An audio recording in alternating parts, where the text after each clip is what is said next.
And now I am pleased to welcome you to the party. We are live with episode 2 of Unnatural Disasters, a Monster of the Week campaign.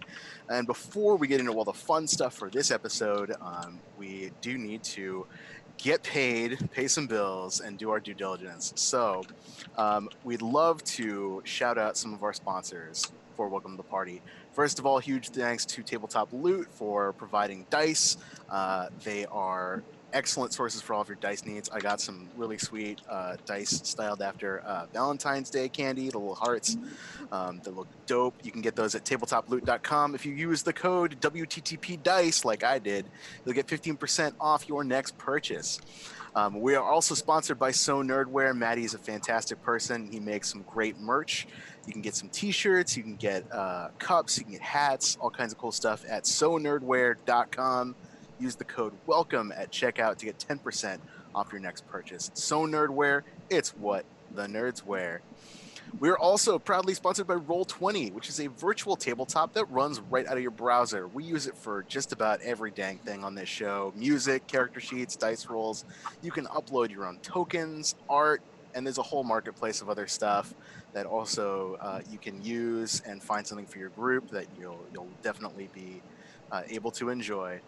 You can sign up for that at roll20.net/start/WTTP, and it's free. And finally, we are sponsored by Devin Rue, who is a fantastic cartographical creator. You can learn more about getting you some maps for your games at rueinc.com.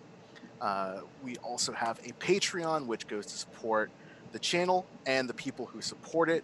Your generosity lets us keep working on our mission to platform amazing LGBTQ and BIPOC players and creators. That's patreon.com/welcomepartyrpg. And as always, you can always check us out on Discord if you want to get in on a game, if you want to hang out with some people, if you want to talk shop about streams that are going on this channel, or you just want to hang out among some cool people. There is a link down here in the doobly-doo, and it's also in the chat over there on that side, which I think my webcam is mirroring properly. If not, it's on the other side. With that being said, let's meet our fantastic cast assembled here once again at the gaming table for the second time, for the first time. So I'm going to go around the order of the overlay because it's fixed now and it works. First, welcome to the table, Rue. I am Rue. I'll be playing Anya today and every Wednesday, I guess. I don't know why. Until she dies. Until something mysterious happens to her. And she is a conspiracy theorist, blogger, website conspiracy board maker extraordinaire. Excellent. And next, going down the line, we got Alex. Hey everyone, I'm Alex. I always forget to clear my throat before I'm talking. Oh well, one of these days I'll learn. I'm going to be playing Virosh, the Monstrous Playbook, who I can share my favorite thing. Gosh Awful in the chat has made a fan art of her description from last week, and I guess I'll just hold it up to the screen. Is that going to work? Oh yeah! Look how cute it is! The little horns. They're So cool. Painted claws. I Good love those vests. claws. Damn. I'm so excited. I was kind of going back and forth on like what her horns were going to be like, but this is the canon design now. So if I could give out a like #1 fan golden star sticker, I would give it to Gosh Awful, and I can. So hell yeah. Expect that in the mail in 16 to 18 weeks. Next up, we got Viditya. Oh, hello. Yeah, hi, I'm Viditya. I'm playing Ashan, who is the spooky playbook. They go by he, they, and yeah, no, I'm excited to talk to Ghost, has a broken sword, cast magic. Also, quick shout out, it's my friend Vian's birthday, so happy birthday. Hell yeah, we love Happy birthdays. Happy birthday! Yeah. Sweet. We got JR. Hey everyone, I'm JR. I'm playing Special Agent Ben, He is the most special of the agents. It's true The though. most special of the special agents. Can't deny it. And last but not least, we got Kevin. Kevin's muted. Oh, Kevin is No, muted. No, I'm not muted. What are you talking about? I'm Kevin. My pronouns are he, him. I'm playing Mac, whose pronouns are she, her. Mac is the least special of all the agents, the most normal person here. Yeah, that's a good summary of Mac. Most Love normal, it. with the least morals. Most normal, least morals. I It's love got it. a certain vibe to it. It sort of rolls off the tongue. Fantastic. So, and I am Simon. I am the keeper of mysteries. I am he, him, and I'm the monsters. I'm every monster every week, every Me. monster of the week. So, with the bookkeeping out of the way, we are ready to begin our mystery for this evening. So, first, before we get into the fun stuff of the mystery, viewer beware, you're in for a scare. This is a Monster of the Week game, which means that we do all kinds of fun horror stuff on this show. We hunt monsters, and that means that you're going to see some gore, you're going to see some monster stuff, some scary things, occasional jump scares. We don't do anything too extreme on this show. We are here to. Our TV show is like PG-13, as it were. So there are content warnings over in the chat, which I think is this way because my camera's mirrored. So the series has its own set of warnings, and for this episode, we just want to make you aware that this episode will deal with kidnapping of adolescents and adults, off-screen consumption of humans, and general Christmas stuff, because it's a Christmas episode. We established last episode that we were sort of at the end of November, and now we've got our holiday attire to varying degrees. Some of us have fancy sweaters. I don't know. My pocket square is the closest thing I can come right now. And there we go. So with that in mind, if you need a piece out, we want to let you all know ahead of time what you're about to get into. So, Unnatural Disasters. Let's cue the theme music. Because at the top of this episode, we get our sweeping shots of each of the characters coming across the screen. Do we want to do like a quick 30-second each description of what your character looks like in the opening credits? I think it's somewhere between Warehouse 13 and Supernatural and a few other similar shows. What is your character doing in the opening credits? Ooh.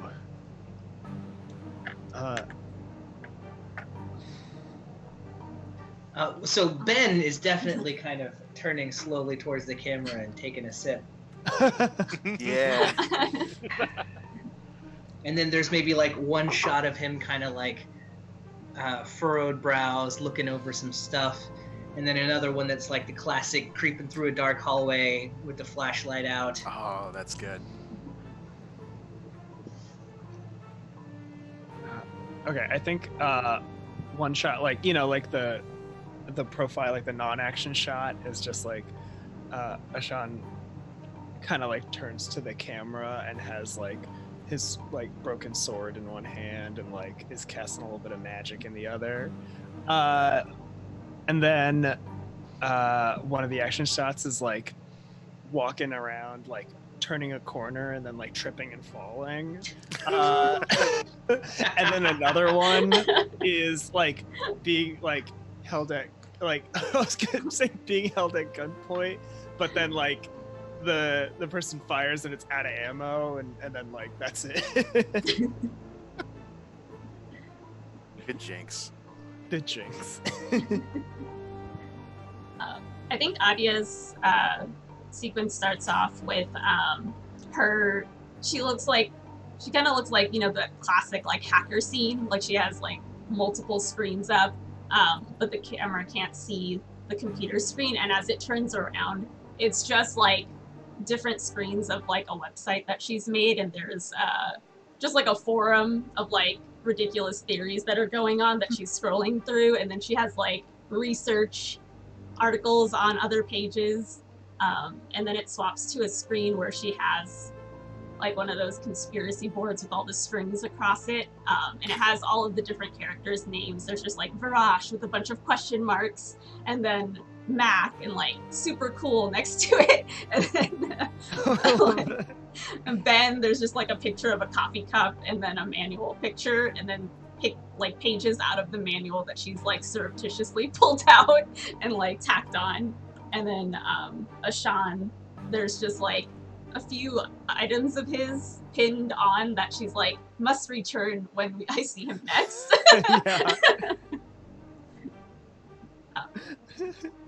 And then I think the last scene of her is just her like approaching like a shadowy figure, and she's got like a baseball at bat out ready to swing. I love that. Yeah. I think for Virash's, we've got the shot from the first episode where she's got the boiling hot entire what do you call them? The thing that coffee is made in, pot of coffee. She's got the whole coffee pot, and she's like, you know, dunking her forked tongue into it and drinking it. I think her tongue is also bright purple, like her eyes are, clearly, because why would you not do that? And then she's like sitting on top of the office copy machine with her like giant two-handed anime sword like across her knee, like sharpening it on something, and somebody is like coming up to her like, ah. And then the third one is she's like reaching down and like lifting up a car to throw it at a monster.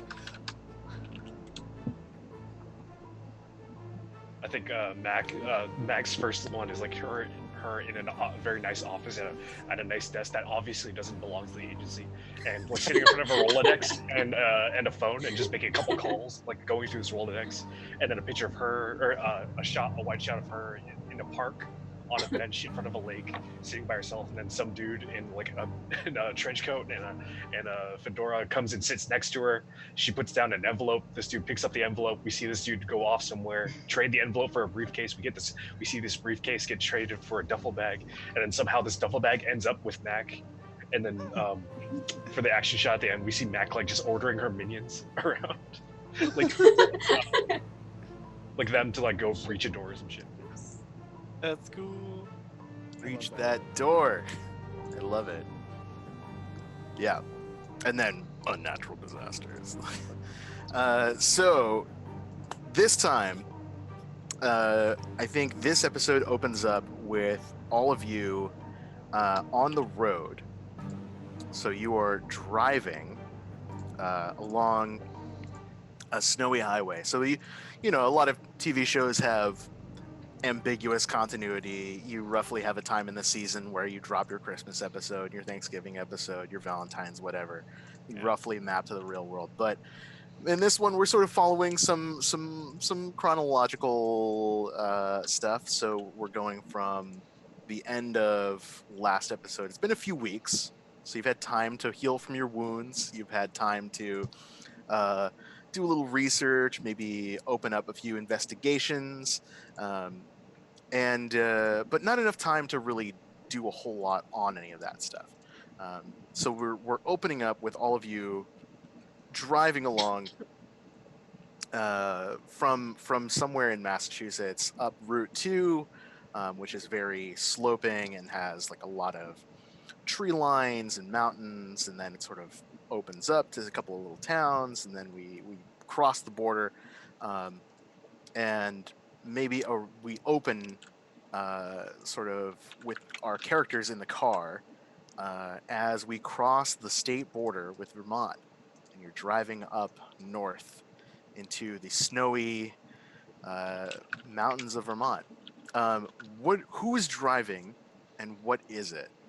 I feel like Ben's. No, Yeah, I got the driving skill. I'm driving. No. there you go. Yeah, you're driving. Max driving. Mac is driving. I think we traded in like the Ford Explorer that we had, because too many people saw us in that, and we can't be seen driving around in the same car. No, Mac wouldn't allow it. So we're probably driving in like an old Ford Bronco. I do like that it is Ford that's sponsoring this show. Like, so all of our cars are that kind of product placement. To be a Ford car. I mean, if we aren't given the budget to actually get some decent cars, and I'm not allowed to steal the cars with Special Agent Ben watching over my shoulder, I gotta go for something reasonable but big enough for all of us. That'll drive through the snow. So Yeah. Okay. Yeah. So you're in this big vehicle, and I think as we have this scene of you like sort of setting up what's happening, we bounce back and forth in time between the car and like a mission briefing back at HQ. So what do you do to start this scene off?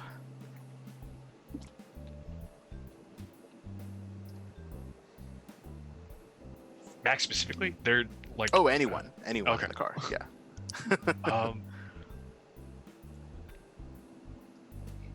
I think Ben is carrying a wrapped gift with a very very neatly done up old school like string tied around it, and a little one of those little flaps that like the little foldable cards attached to it.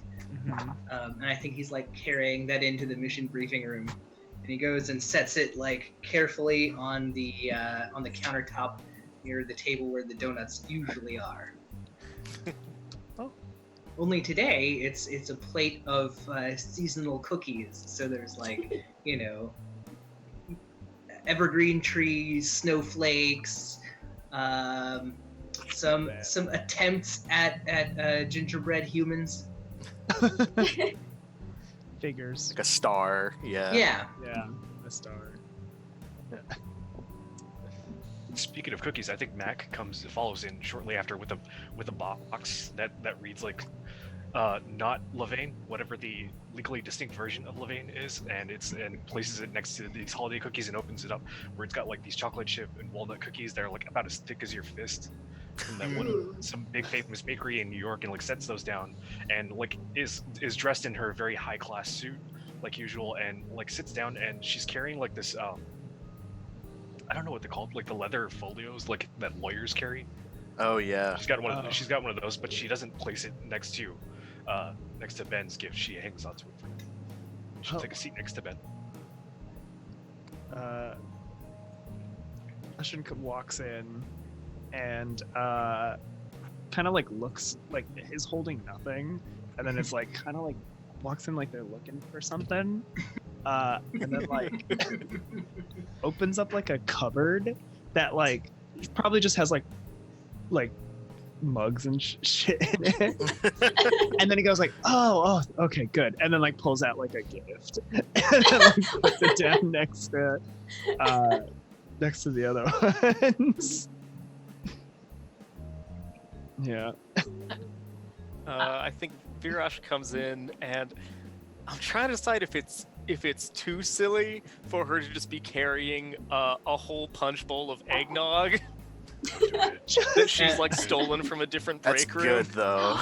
Okay. That's very good. It's the kind That with is like the very good. ladle in it, and she's just like occasionally like ladling some out right into her mouth as she is like, putting the ladle back in again. God. Just carrying it around casually, like, hey, what's up? As one does. I think Adia has been in this room, but just no one's noticed her because she's been quietly like in the corner. She's like, there's a giant window that she's propped open. There's nothing outside of it, but she's dropping like bits of a granola bar outside, but there's no like birds or anything out there, but she's just dropping them out there. She's been doing that the whole time. I love that. Awesome. So you're all having this moment. Yeah. And Agent Stone comes in. I like that. Like this is where you do your briefings. Is like in the break room. Yeah, I guess that's where we're doing everything. I feel like that is where we had a briefing room, but it's like it's storage now, because it had like the conference table and like the this cool screen, but then those got outsourced to a different office, and so it's just become like a big store. Like all the extra chairs are there. I love. I love Briefing that. room is haunted. That's also good. Looks good. It is also haunted. We've got to like figure it out. Yeah. Ushin just hangs out there. Oh, yeah, Nobody else totally. wants to go there, but He Ushin's does. like, I'm gonna go. Yeah, I got some cool friends in the briefing room. Yeah, They're in the Agent process Stone. of renovating. Oh, yeah, go ahead. Sorry, no, I was gonna say they're just in the process of renovating a new one. They have to put the funds. to Someone's that. painting and like a ghost passes through them. Right. Yeah. Yeah, so Agent Stone comes in. I think there's probably like a whiteboard. Because let's roll with this as the idea that like this is a temporary, like also office room. Yeah. So he like gestures and like kicks a few people out that are over at the coffee machine, and closes the door. And then there's a like one of those whiteboards on wheels that you can roll around. He flips around. And says, "Well, I'm glad to see that we're working towards holiday non-denominational gift exchange day. Hope that you'll all be very excited to see what comes out of this, and that this is a real morale booster. I think we've got something going on here. I think it's going to work out. This year better than others. Yeah. I can feel it. Oh boy. But unfortunately, I know that we just had you out in the field, and that it's only a few days before Christmas for some of you. But well, as you know, evil never sleeps, and we've got a job." And he starts laying things out on the whiteboard and like using little magnets to tack them on, and pulls out a dry erase marker and starts drawing. Draws a crude map of Vermont. And a cruder connection to Massachusetts, so just like these big squiggles. Puts an X on it and starts drawing a little dotted line up to another location in the middle, with satellite photos as he's like gesturing. I realize that we've just also sent you out to a frozen hellscape, but you'll be going to another one. Hopefully this time you might be able to get some R&R in. We're sending you up to the town of Pine Brook, Vermont. It's sort of on the northern end of the state, close to the border with Canada. We've been receiving reports for the last several years that there have been disappearances in this town, which is unusual. It's one of those sleepy Vermont towns, nothing particularly exciting going on. A lot of tourism. People love to go out and look at the leaves if you're into that sort of thing. But every year around this time, people go missing. Usually one or two. But last year the numbers doubled. And this year we've had 3 disappearances in as many days. Our analysts tell us that that's an unhealthy rate of acceleration, and so we are sending you to investigate. The nature of these abductions also is troubling, and we're not entirely sure what's happening. Hopefully you'll be able to shed some light on it. How And he so, pulls- sir? I'm glad you asked, Agent. And he pulls out some pictures of various crime scene photos and passes them around. In each of these pictures, they're like places where the victim was taken from. Mm-hmm. Like, oh, they were last seen in their home watching TV. And there's like a picture of the living room with a bunch of beer bottles overturned. And then like signs of a struggle, like the couch cushions are crushed and overturned. But there's like a little black lump on the floor. And there's another picture of like people on like a street corner. And like papers are all blown around, and there's a little black lump. Someone in their house, in their kitchen or something, and then there's a lump of coal, like on the Yeah. on the counter. Looks like our victims have made the naughty list. I think like I should just like also said that, but you just said it louder, and they're just like, looks like so. Oh, yeah. Adia is just like scribbling frantically on her things, and she's totally not in this realm of thought at all. She's like, black lump, meteorite, aliens. I knew it. There's like a line over to her thing that says "Secret Satan." Sir, Santa equals Satan. how She do we just know look- that? Oh, no, go ahead. Oh, I think she just whispers to Sean, Santa isn't real.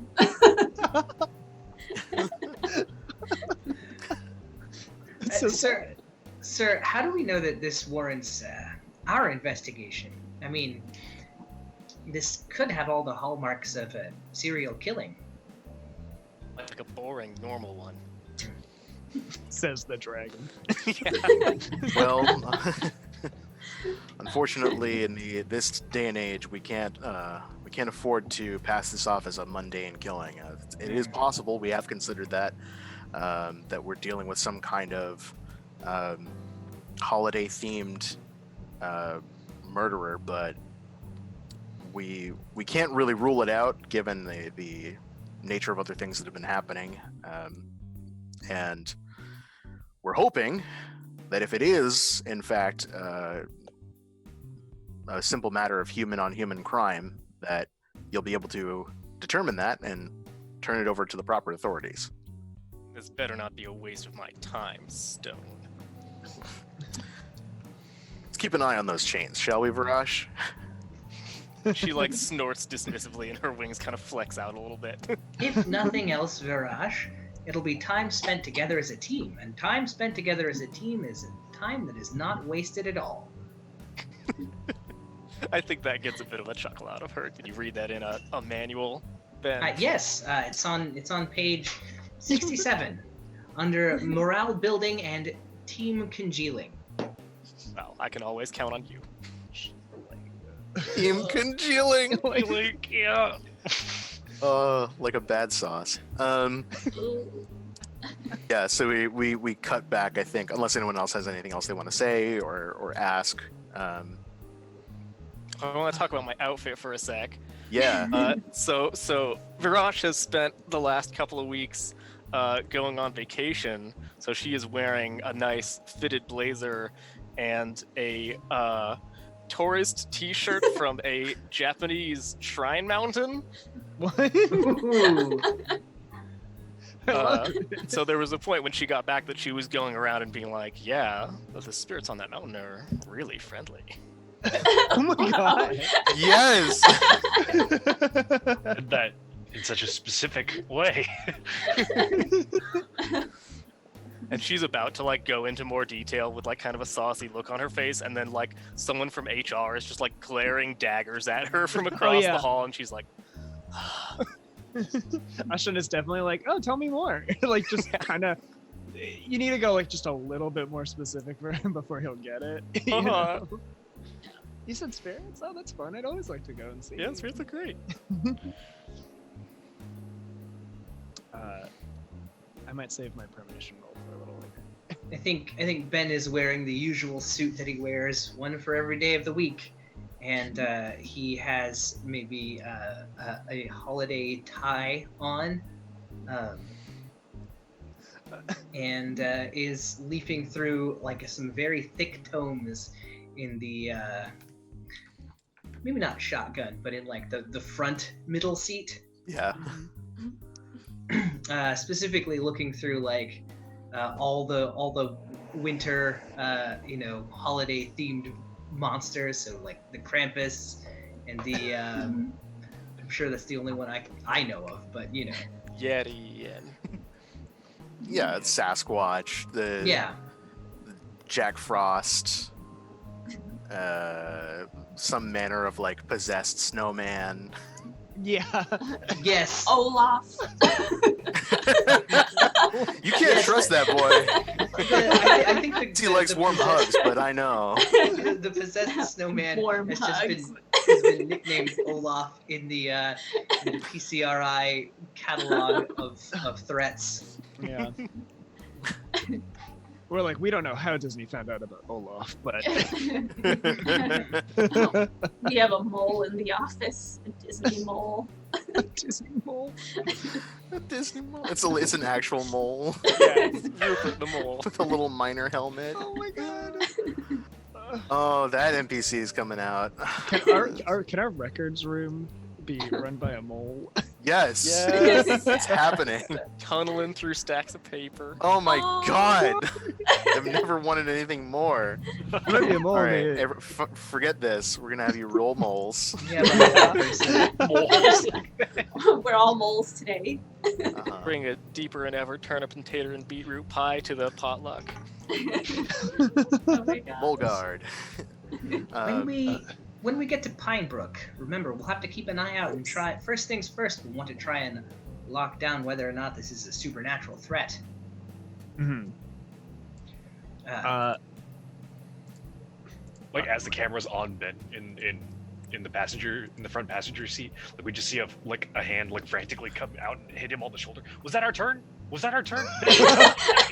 Where's the map, Oh. Ben? Are No, you yes. Ben, And then really? Ben like holds up the map, turns it like upside down. Yes, that was our turn back there. Oh no. Oh my god. I think I want. Definitely breaking the speed limit. Oh, that's so good. Oh yeah.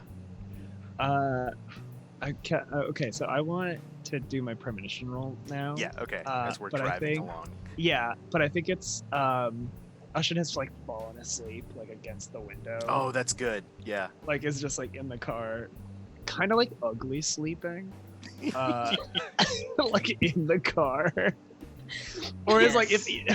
is I think probably like actually not on the window, but has like leaned onto Virage and is like Cute. is like gotten kind of like cozy, but is also like definitely intruding in your seat space. Yeah, I feel like she was making a big deal about like, oh my gosh, someone's leaning on me. But then like you look back 5 minutes later and like her wing is kind of protectively wrapped around you. Oh, it's so Aw. cute. Yeah.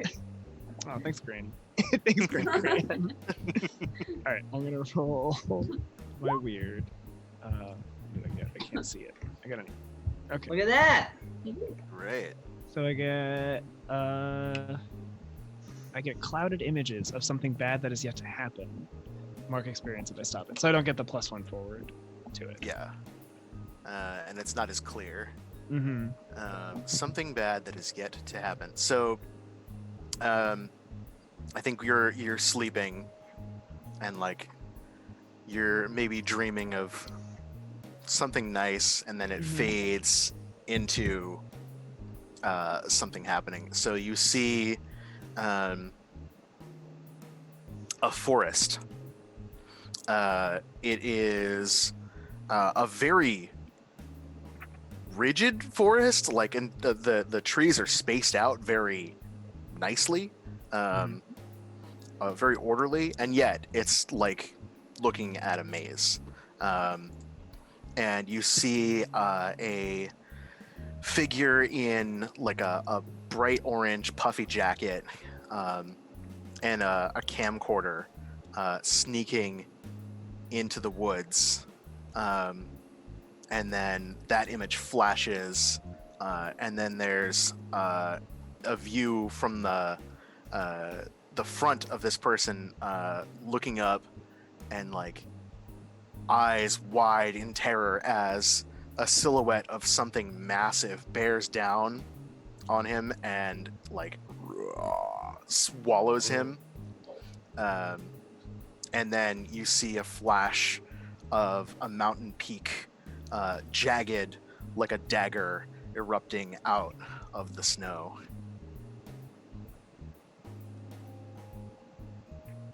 Ooh, okay. Cool. I think yeah, I think I'll like very like loudly and aggressively just go, "Ooh, ah!" And I smack Rush in the face. Yeah. Like, oh my god. Are we there yet? Did we miss our exit? Like, I had a dream we were gonna miss the exit. I think we missed I will turn this car around right now. Are we there yet? Yeah. I'll be like, Ben, write this down. Ben, I got Forest, person, orange jacket, camcorder, bear, mountain poop. Air, mountain poop, Mountain peak. orange Yeah. jacket. Uh-huh. Did you say dagger? It comes out. It's like it's a good way to describe how it looks. Dagger comes out. Mountain poop bear. Yes. Got it. Good. Okay. And I think as you finish describing that, that's where the car starts to pull into the town. Oh, oh. Oh, we're here. So we get a nice panning establishing shot of Pine Brook. So Pine Brook is this very idyllic Vermont town that looks sort of like a storybook come to life. It is very much like this is an old town that was sort of built very quaint in its day and was sort of restored to sort of maintain that historicity. Mhm. And then as you get closer, you see that they're sort of they're playing into it. We're like, this is a tourist town. They know that this is a popular tourist spot, so a lot of like the newer businesses have been trying to capitalize on that old stuff. So like the old timey like gold leaf sign with the little like curly Q designs on the wood carving, like hanging wooden signs in front of every business. There's like carriage ride being driven through the fresh fallen snow. Bells ringing. Ben is just immediately charmed by everything. Oh. Is Ben just like wide-eyed looking at everything? Just kind of like watching the horse go by. They have a horse Wow. and Big, a carriage. big fan of the holidays, Ben? Oh, I'm a big fan of things that feel a little homey. Reminds me of the life I left behind to come and do Oh. this. It's always nice to have a touch of the home that you carry with you everywhere you go. Mm-hmm. Maybe we'll get lucky and can find some hot apple cider. Oh, that would be Now you're nice. talking. So sweet. Oh. Yeah, so you can park your car at this like fairly large lot that's nearby off the downtown, like the main drag. And as you get closer to the downtown area, you can see there's decorations everywhere for the holidays. There's a decent spread between different cultures. It's Vermont; they're trying to be equal and inclusive. They want everyone to know it, and it's a good thing. It's just sometimes people try a little too hard, and these people are trying a little bit too hard with some of their intersectionality. But there is a beautiful tree in the middle of the town, and there's also some big signs that are posted, like hanging in various windows, that say annual Krampus walk this week. Uh-huh. And it's a picture from like one of the previous years, and it's like a bunch of people in costumes like waving to people on the street, and like a bunch of like people on the other side of the street and kids and stuff like grabbing their parents and stuff. And Uh-huh. yeah. Ashan's gonna like point at the like people in the costumes and be like, it can't be that easy, right? Well, if you were a monster and looking for a place to blend in, that might be a way to do it. You were a Ugh. monster who was a total jerk coward, maybe. Whatever. You say as like people walk by and they do a double take at you, but you still have the charm. Yeah, the So you just look like a Right. generic human. Yeah. Oh They my say that the unknown is one of the scariest things, but I've found that sometimes the familiar can be. Oh, someone's getting an Amber Alert. Sorry. And Ben like I quiets down I his think child his phone. kidnapping is the scariest thing. Sometimes the scariest thing can be the familiar, unmasked. Oh. Wow. Are you about to like take off your face? Yeah, that would be That painful. would actually be pretty scary. That would be very scary. No, this is the only face I've got. It's what I've had to work with for the last 27 years. That is 27. You're only 27? Max says like I'm 30. You're only 27? No, I've only been working with it for 27 years. I guess there were about 5 where I didn't really do anything. Oh. I didn't comb my own hair. You know. Uh-huh. Yeah. I love Audrey just comes up to you and she's like, if you have any other faces, you let me know. I need to update your file. And then walks off.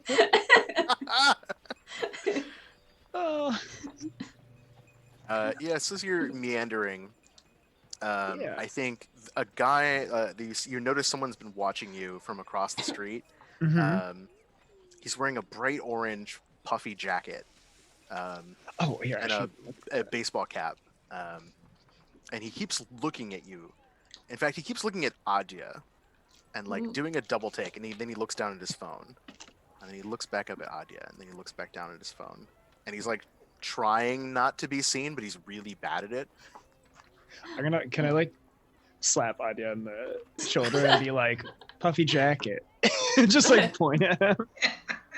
I'm assuming he's being really bad. I don't need to like roll for it or anything. I think Adia looks up and she's just been like taking random notes and stuff. And she like just like makes eye contact and looks at him for a little bit and then just walks over and approaches him and is like, "You're looking at me. Why?" He immediately like jumps and looks back down at his phone and he's like, "Whoa, oh, sorry. It's just you are what was your screen name again? See you later, boy." Oh yeah. Oh, Skater boy. Yeah, which one were you? I think I was Skater Boy. I think JR. and I think Ben was See You Ben Later. was See You Later, boy. Oh my god. I completely forgot about that. So he's How like, could you forget? Are you- How? "Are you How skater dare boy?" I think Adia's super unfazed by that, and she's like, "Yes, that's one of my monikers. Why, do you know me?" Yeah. Oh my god, oh, it's so cool. I'm it's no problem. Oh, sorry, Billy. My real name is Billy. Oh my Billy God. Winters. And he goes out to shake your hand. Billy Winters. I think Adia Billy Winters. His screen name is Snow_problem. I think Adia is just like, "Snow problem is just fine. I'll stick with that." Oh, cool. Great. Should I call you Skater or Boy or both or neither? You can call me Adia. Okay, cool. Adya, Snow. Cool. Wow, this is super. Yeah, I just always keep my eyes out for people in the area, and like I was running some ISPs and I was seeing like some posts were coming from a nearby tower, and so I backtraced and I decided, well, it couldn't be possible. Like whoever comes out to Pinebrook, like it's just a ski town. It's nothing particularly cool. But then you showed up and I was like, wait, what if, hear me out, you were here and then I was here and then we could do a thing. Like, I think I'm onto something big. And he's into like he'll post pictures of like his investigations, and so he's got his hands in the jacket, never like his face, but like there's only one person who would wear this awful jacket. It's definitely the same guy. Know that he has a rep for like, I'm onto something big. I think I've really cracked the Loch Ness Monster code, and it's like 3 weeks later, he'll get a post like, turns out it was a weather balloon. But next time, and it's just like post after post of these like, I'm onto something big, and then it just never pans out. Oh no! Oh my God. Oh, something terrible is gonna happen to him. I Like, I think like I could because like I'm like orange jumpsuit. Like I think Ashan's like got an interest in this, so like kind of peeks out from behind Anya and goes like, "You going to any woods recently?" You know, it's funny you say that. I was thinking about taking a little field trip, and I assume these are your friends. You must have a crew here. You must be onto something yourself. You know, I can figure things out. I know how to mystery when I see it. But maybe you and your cryptid hunter buddies could come with me, because I think I got a lead. I think Adya's just like, I think she likes to be right, but she also likes to encourage people. So I think she's always like, whenever he's posted up an investigation, she's always gone like the full route of like, all right, let me see if I can pull up some resources for you and like pull things up. Even if she's seen every time that like it's amounted to nothing, she's like, so she just looks at him and she's like, I like your spunk. You keep trying even though you fail a lot. and she's just like, thanks. She's like, what is it that you're looking for here? What's your big thing? Maybe it'll actually be a big thing this time. Oh, okay. Let's talk about it over lunch. Okay. You guys hungry? You like food? And here we thought there wouldn't be a food interlude. There's always food. Do I like food? we're always hungry, like- and not just for hunting cryptids. Wait, I think I'm gonna be like. You got a credit card, kid? Let's go. Come on. Yeah. Oh yeah. No, I'm buying anything for Adia's friends. I mean, Skater Boy's got some incredible theory. One of the most well-known minds on the board. Yeah, come on, I'll show you a great place. So he starts leading you guys down towards a diner, and as you go, you hear a whistle from behind you, and there is a woman in a like Sherpa-lined jacket, like one of those puffy kind of corduroy beige deals with the fur lining. She's got a badge on it, snow pants, boots tucked in, and a toque hat, very practical. And she's making eyes at Mac. Mac tries to blend in with the crowd and keep going. Just puts her arm around Adia and the other arm around what's his name? Snow Problem? I can't remember his actual name. And That is his keeps name. going like, yeah, let's go to you know any good diners around here? Yeah. Tell me all about Skater Boy's theories. Tell me all about. So he's like, he just goes on and on about like, oh, and this time I went to I thought I was gonna catch I was on the trail of the Jersey Devil. There I was on the highway, and I got this close, and it turned out just to be a rabid possum. I mean, I got my hand in there and everything. I got 6 bites. I still got the stitches.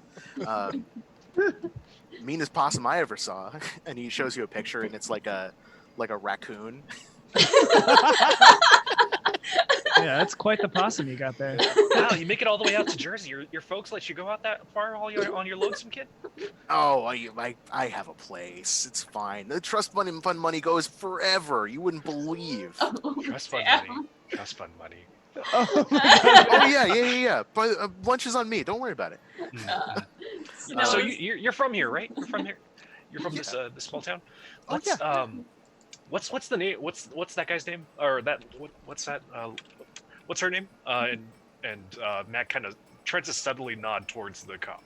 And he looks back and goes, "Oh, Sheriff Orchid? Yeah. What's her deal? Oh, she's I don't know. She's pretty nice actually. I haven't.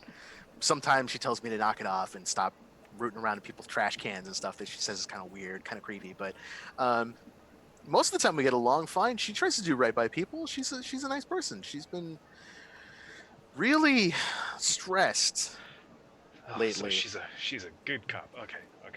What's going on that might stress out a cop? Oh, jeez. I don't know if you probably haven't heard. I mean, it's not exactly like the find of the century, but every year for the last 4 or 5 years, people just disappear around Christmas time. Huh. We don't know what happens. They just go somewhere, and Sheriff Orchid, she's been trying to piece this whole thing together. Maybe it's a guy with a weird Christmas thing. I don't know, because I guess he leaves coal behind. Who does that? Are the people who are being abducted minors? Oh, it's like not kids. No, She I meant mean, at least this guy has M-I-N-E-R-S. standards. About There's- Christmas Yeah, but he stuff. doesn't. Yeah. I was about to say Terrible the same things keep thing. happening to minors. Yeah, We but did no, minors they're last like week. This 16, week 17. Minors with an O, not with an E. Oh, yeah. No, I mean, yeah, a couple of punk seniors from the high school and a couple of Huh. people. I don't know. I didn't really know anybody particularly well. Yeah. It's a Seems mix of adults too. Oh. Looks like question. somebody's made it on You're- the naughty list. Like, just gonna Brings it back. whisper, like, He immediately hears this and is like, "No, the naughty list." And he slaps you on the shoulder like, "That's good. That's good. That's Adia. You keep this guy around. This person knows what they're talking about." I like shoot a look at Ben, and I like kind of look. I'm like, I'm sorry. I think Ben is like nose deep in the menu of whatever Yeah. establishment. Yeah, what we wandered restaurant are we into. at? Yeah. So you've gotten into a place called the Hungry Moose Diner. Yes. So the Hungry Moose is busy. This is like where Paul and Babes was like struggling to get by because everyone was sick and sad and depressed. The Hungry Moose is like the spot. This is like clearly a local hangout, and what you've got here is a lot of like tourists, people clearly from out of town because they've got like their ski gear with them. Yeah. There's locals that are hanging out. There's a few people that are like stopping by on the roadside, like, oh yeah, a cute little town. We'll stop in for a sandwich. It is hopping in here, and a very overworked waiter comes over and like, yes, yeah, what can I get you? Blah, blah, blah, blah. Takes your orders. I'll have the Moose is Loose burger and a side of ski slalom fries, and of course, another cup of delicious coffee. Do you think that? Oh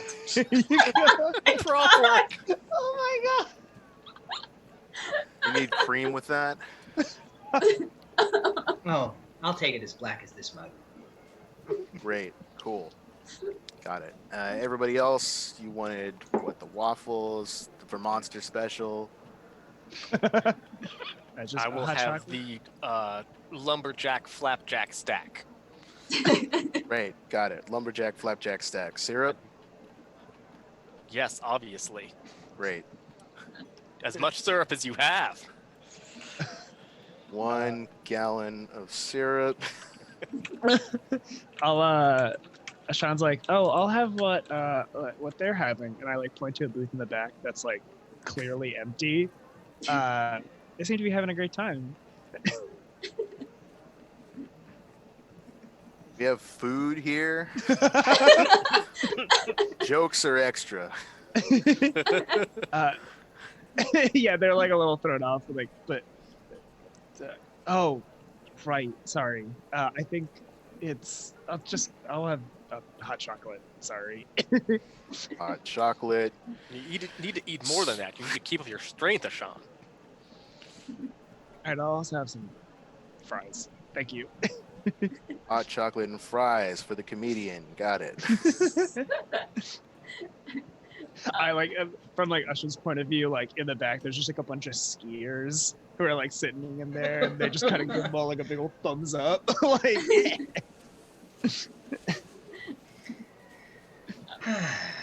I think Adia doesn't say anything. She's just like pointing to things on the menu, and then yeah, that's it. That, yeah. Yeah. I'll have a BLT with 3 slices of bacon and a fried egg over easy, a little bit runny but not too runny, and just like get super specific. Extremely specific. Like, Perfect. And has I no love problem it. sending it back. oh my gosh. Ooh, Mac. It's got the camera like is over this guy, the waiter's shoulder, and like taking that order, and then like high maintenance underlined like 3 times. Rips the tab off and like goes off in the back. Yeah, so Snow Problem I think is like once again trying to regale you with stories of like monster hunts. And he's like, oh, but I'm getting ahead of myself. What are you guys here for? And before you can say anything, the sheriff comes in and muscles into your booth. Oh. And she's, oh, you mind if I cut in? That's a Quick big question in the meta. How legit is PCRI as an agency? So, in my mind, they're funded by the government, but not publicly known because they're supposed to be like keeping the supernatural under wraps. Okay. So like if you flash like, oh, I'm from the PCRI, people will be like, what the hell is that? I think you guys probably have like other federal IDs. Yeah. And that's fairly plausible. Like you're FBI, you're CIA, you're DEA, you're ATF, Parks and Rec. We're the National Guard in Vermont. Do we have an established cover identity for this op? For this mission, I don't know if you did. We can flash back to it, or just We're the establish it Duluth in the National moment. Lighting Company. Wait, Keep it going every time. We're No, we're the Duluth landscaping company. I feel like for this one, we probably would just go with the standard, like, oh yeah, we're here with the FBI. I mean, this is very clearly like disappearances. Yeah. I think that, I'm fine with that. I like that. I like to think that Usher grabbed the wrong ID, so like everyone flashes it, but then mine actually does say like Parks and Rec, and I'm like, Okay. It's like the Muskegon Parks and Rec Department. yeah, Not even, yeah. yeah. I'm on Feds and a out of jurisdiction park service. agent. We brought our colleague on. This is a ski resort, and we heard there's some disappearances. Might be something in the woods. We thought their expertise might factor in on this one. Yes, I am a She park nods. expert.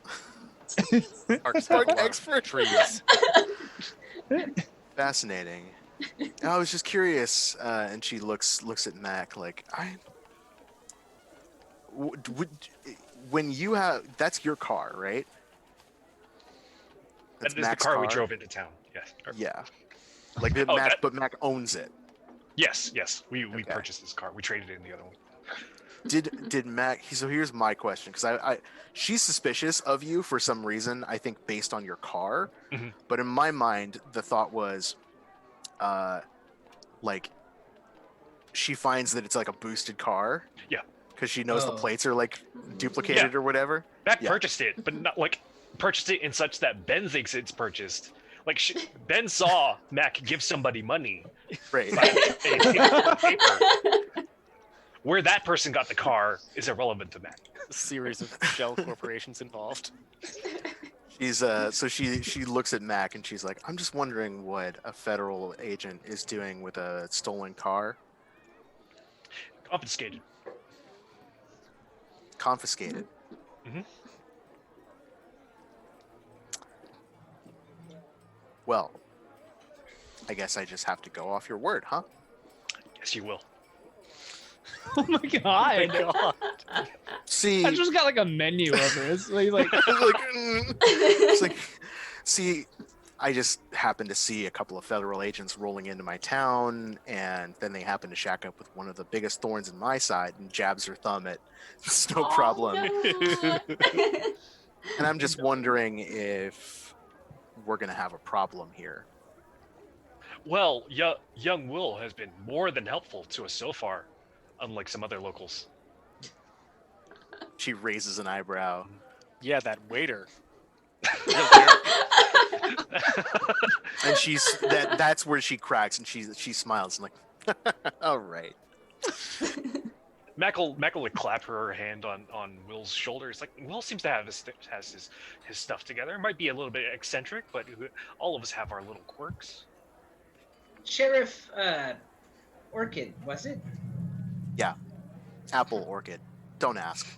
Oh, no. Parents are hippies. That I- sucks. I 60s were a understand. bad time for us all. Those that remember them, anyway. I was asleep. Yeah, I think that's what my mom said too. It's literally asleep. Yeah. Perhaps, Oh my god. perhaps instead of being a thorn in each other's sides, we can find a way to work together and help each other out. We'll obviously try and stay out of your hair, but And be a Whatever comb you for need. each other's hair. She essentially, looks at if there's Varash like does a double take like Yeah. what? One of either Mac or Ben. I feel like one of you should be manipulating her. Oh, manipulate. Okay, I was going to say something else. Shit, okay, What were you gonna say? shoot.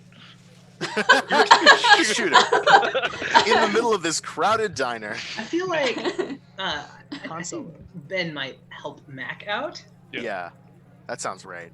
Let's All right, so see. hit us with that assist and that manipulation. Sheriff Orchid says McClunky, and then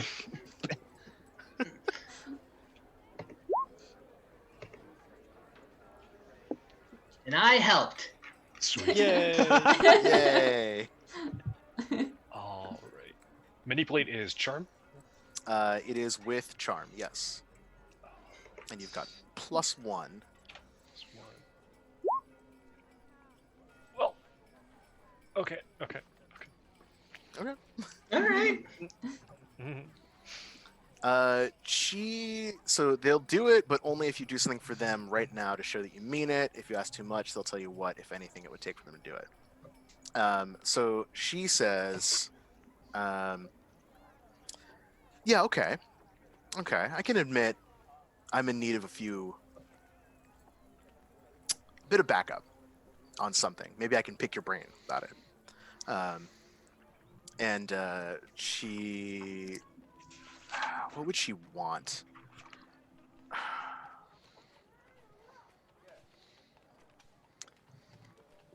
You pick up the tab, and then we'll talk. Well, I was going to say, if you're feeling a mite hungry, I understand the waffles here are skier's paradise. Gosh, don't get me started on that nightmare. what the skiing? Oh, the lodge has been it's been a godsend to the town, but it's also been a source of a few extra problems. Oh, I'm sure. And I like gesture to the empty booth. She looks over and gives you the double take again, like a must be a Keep giving must me be a thumbs park up. service thing.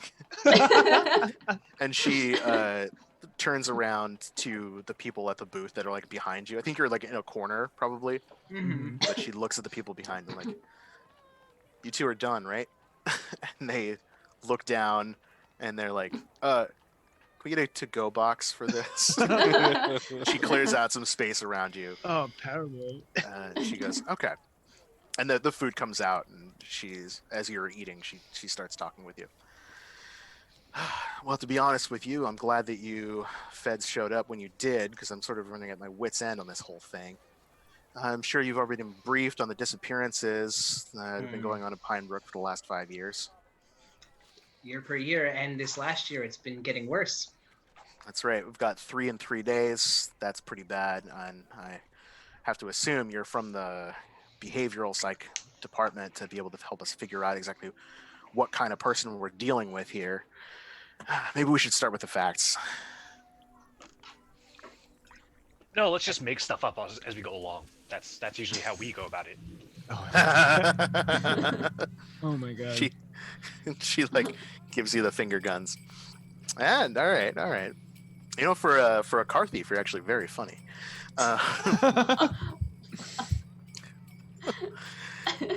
Here's the deal. I've got 3 cases right now. I'm hoping not to make it a 4th one, especially not with the Krampus walk in another day, like tonight. I've got a hit and run on Monday. She passes out like she's got pictures on her phone, actually. I've got a hit and run. Driver vaguely made the description of the car, Subaru station wagon, dark green, collided with his car, drove off into the night. He said it might have been a skier. They had something up on the roof rack, a couple of skis and things. We found the car further down the highway, smashed against a pole, lights on, a lump of coal in the driver's seat. Great. Tuesday, I get a missing persons report for a high school senior. Nobody saw him. We found his backpack down on 3rd Street. And she shows you the crime scene. It's graffitied Santa Claus with devil horns. And then it's captioned Satan. And there's a backpack spilled out with paint cans sort of like scattered along the ground with a lump of coal next to it. Like point down on it, get others' attention. I do is just like amateurs. I give her a nudge with my elbow and lean in. I'm like, are you working on this coal connection? I still don't. I still think it's me. And then right? yesterday, I've got a skier going missing. He was up on one of the double black diamonds and never came back down. He was supposed to meet with a group of his friends down at the lodge, and then we sent search parties up and down. We found a pair of skis. There's a picture of like 2 skis, like just at random intervals. A tree that had been felled by some massive force, and a lump of coal shoved into the snow. She's like, it's 1 a day, 3 days. I barely had time to file the reports from the first case, and then the next one comes in, and I don't know what I'm doing here. Is there a time that all of these seem to be happening? Mostly at night. Mm-hmm. It gets dark pretty fast around here, anywhere between 6 and midnight. Have you seen That's a any? big window. Do you have any local superstitions or tall tales about this sort of disappearance? Pine Brook's a small town. We've gotten bigger over the years. Not really. I have to say the only unusual thing we've ever had is the Krampus walk, which wasn't really that popular. It was sort of an off and on thing for a couple of years. We didn't get into it until about 5 years ago. We started the whole thing up. It started out as a couple of locals that were really into the whole idea. You know, it's fun to put on a costume and scare people. It's like Halloween in December. Who doesn't love that? And then, I don't know, we got some concerned parents. Kids were kind of not happy at night. It took a while, even if some of the adults weren't super happy about having monsters walking around at night in costumes. But it's just a real homey thing. They come out, they walk around, they go through the whole town. People come out and sell food and goods. It's a little craft fair even, or winter bazaar. It's been a great boost for the economy. And then when we finished construction on Pikelet Peak up there, and she gestures at like an advertisement in the window for Pikelet Peak Ski Resort. Well, that brought even more tourists, and they ate up the whole Krampus Walk thing. So now we have to do it.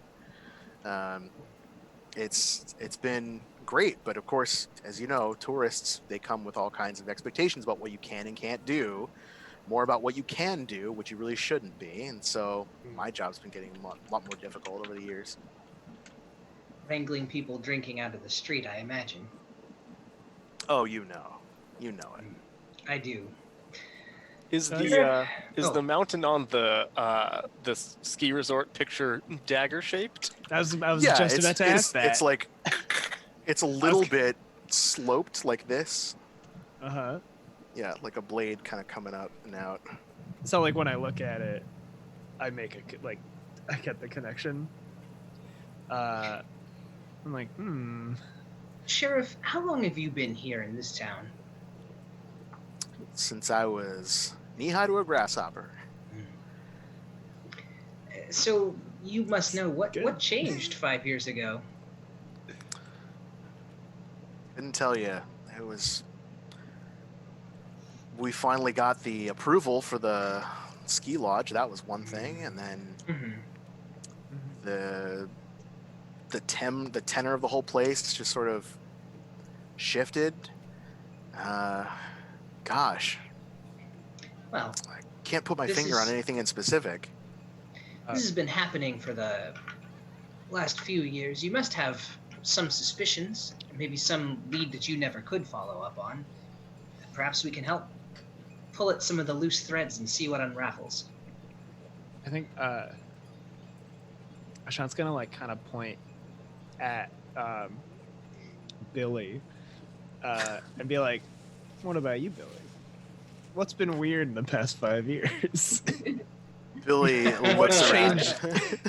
He's like, well, everybody who's anybody on the internet. And immediately Sheriff Orchid is like, oh no.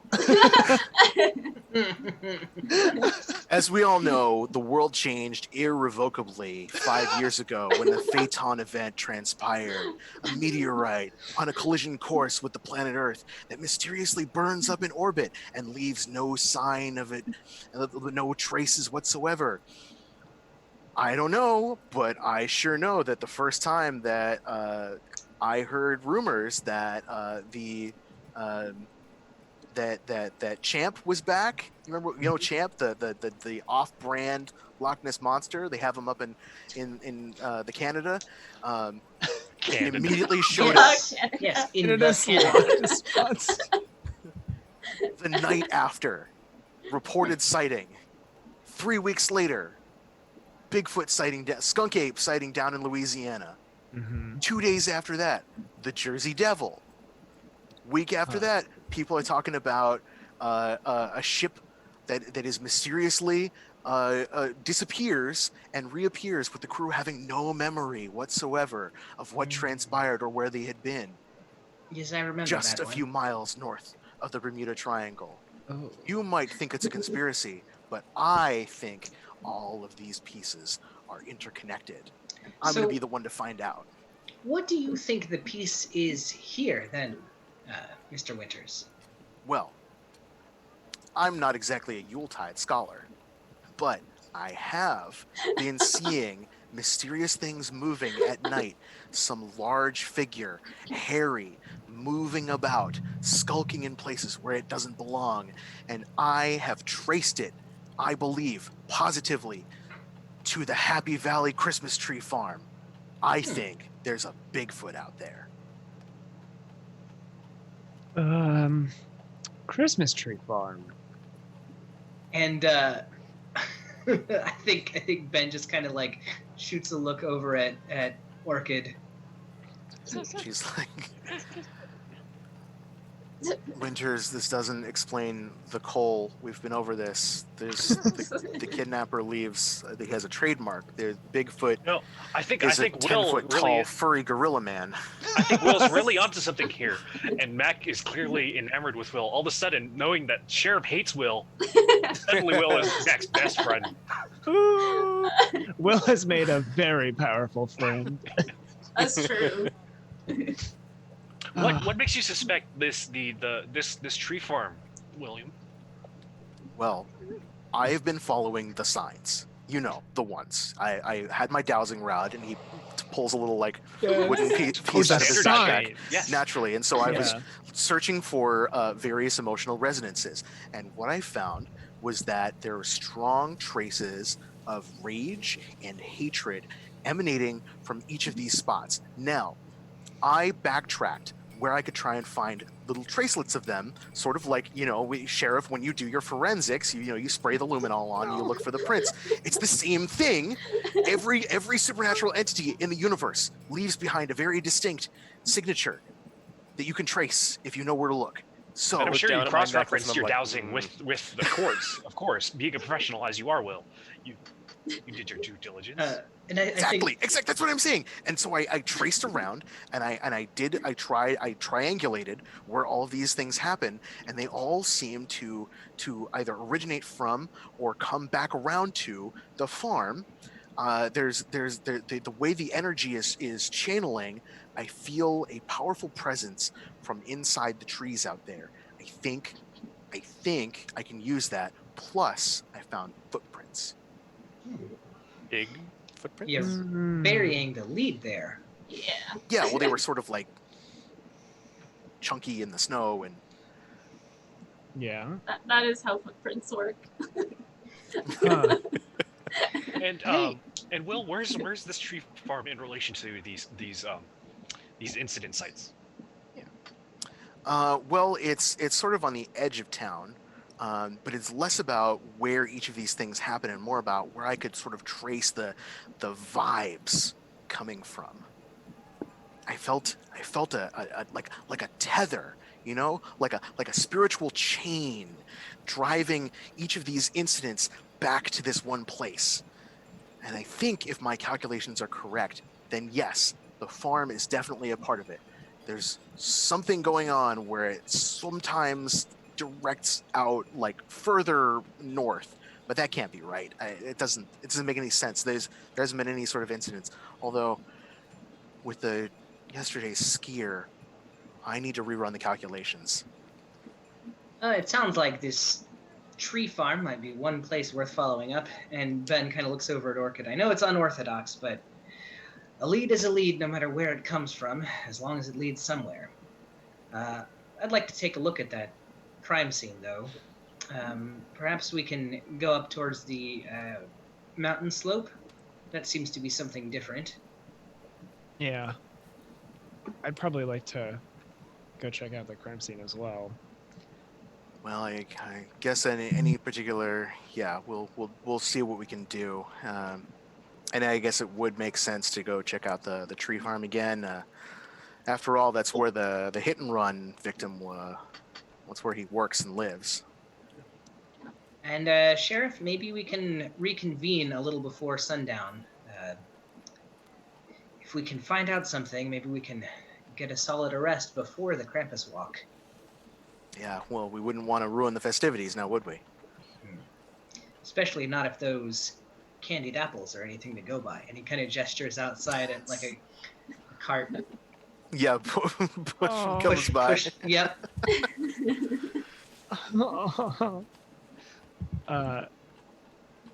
Perhaps some of us could go to the crime scene while the others of us go to the tree farm. Splitting up has never failed us before. Well, I trust that you'll be able to figure things out. So, I gotta hit the head. I trust you to figure out how you're going to allocate your resources. I'll show you around and get you situated with what you need, and then we'll split off, and you can figure out the bill. Yeah. And she gets up. I'm gonna like lean over to Snow Problem and kind of like try and put my arm around him, but I think like the way the seating is, it's just kind of awkward, and I'm like, never mind. You know what? You've done some really good work on the tree farm already. I'd love it if you came with me instead to the crime scene. let's just kind of get you away from that farm. All right, your expertise don't need to be there anymore. But the Bigfoot, it's over there, and I can get conclusive. I brought my camera and everything.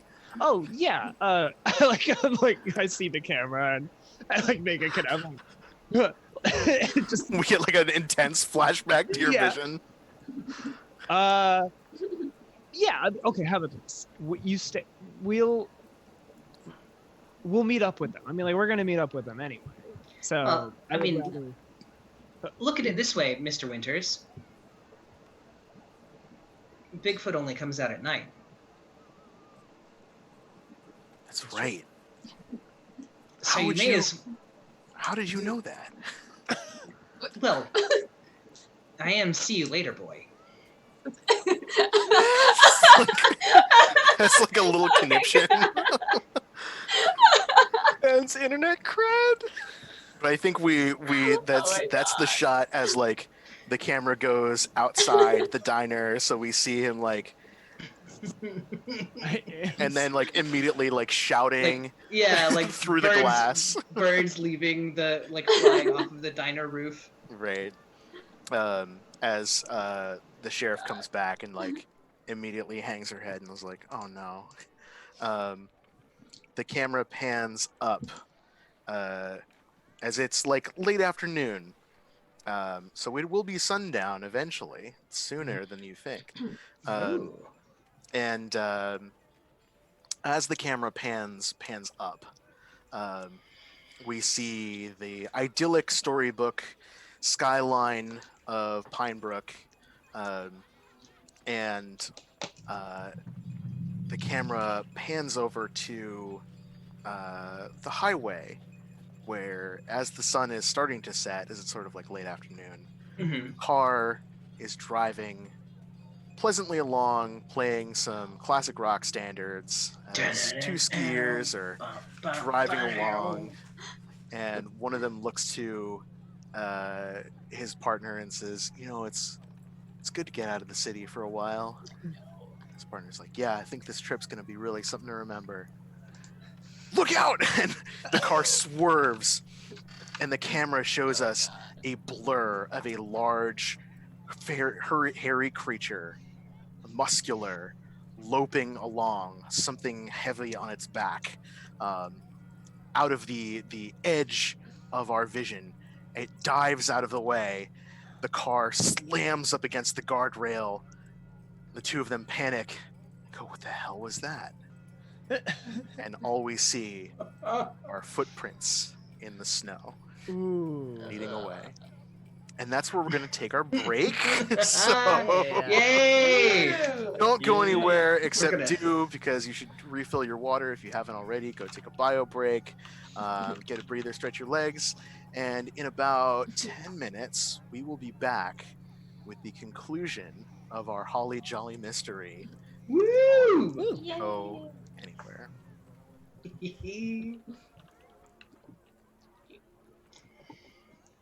Oh, wait, do we need to thank our Patreon Yes, backers? I Yeah. do. Thank you for the reminder. My brain was on autopilot. So before we go to our little lovely break, we do need to shout out some people. Thank you for the reminder. So our current Patreon rewards, we've got some folks that get shout outs if you give us some wonderful, wonderful financial support. Those of you who are in the VIP circle, we do need to say some thank yous to Jack C, Donald G, Nerdy T, Michelle E, Abigator, and Nino, Andy T. Thank you all so much. All of your support makes this possible. Now, if you want to have your name read out, you can go to patreon.com/welcome party RPG, and you can have your name in lights too. With those people being thanked, now for real, we're going to take a break. Yeah.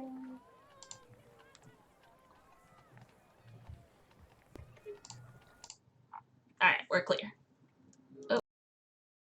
One of our amazing sponsors. We're now proudly sponsored by Roll20, the best virtual tabletop for all your role-playing needs. Over 4 million people use Roll20's virtual tabletop to power their favorite games. And with more modules than you can shake a stick at on their new revamped storefront, you'll definitely find something for your group to enjoy. Sign up today by clicking the link below or heading to roll20.net/start/WTTP. Tabletop Loot is an amazing place to get your dice bags, dice boxes, and more. And now you can get 15% off your purchase at tabletoploot.com by using the code WTTPDICE at checkout. Tabletop Loot. Your party starts here. While you're at it, check out our so awesome merch store, So Nerdware. So Nerdware is the place to find all your Welcome to the Party merch and other amazing stuff too. Head on over to sonerdware.com and use the code WELCOME at checkout to get 10% off your next purchase. So Nerdware. It's what the nerds wear. Devin Rue, the amazing mistress of maps, has kindly supported the channel since the beginning and provides graphics for many of our streams. Head on over to rueinc.com to check out some of the best fantasy cartography on the web. Our Patreon supports the creators and producers of the channel by providing Roll20 subscriptions, cost coverage for video hosting, and more. If you want to support the channel while getting podcasts a week early, gaming articles that are published on Patreon first, a shout out during our break, and more, head on over to patreon.com/welcomepartyrpg and throw us a buck or $5.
Welcome back, friends. I hope you had a good break. We are ready to get right back into the monster hunting on Unnatural Disasters here on Welcome to the Party. When we last left our heroes, as you'll recall, we agreed to investigate two things: a crime scene and a Christmas tree farm. Nothing suspicious about either of those two things. And the last thing that we saw before we cut to commercial was a mysterious creature that that did run a crew of poor innocent bystanders off the road. Um, what could it possibly have been?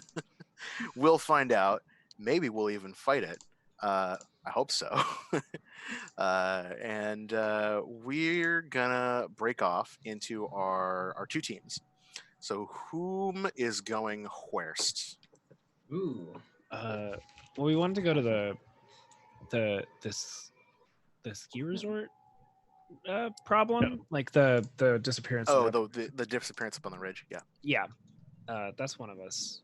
That's that's Ush. I know Ushin's going to that one, Yep. and then it's dragging Billy with me. Billy along. Yeah. Speaking of dragon, Virash is going to the Christmas tree farm.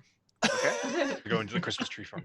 Yeah, I think Adia is as well to represent Bill. The Bill of the other team. And then where's Ben ending up? Crime scene for sure.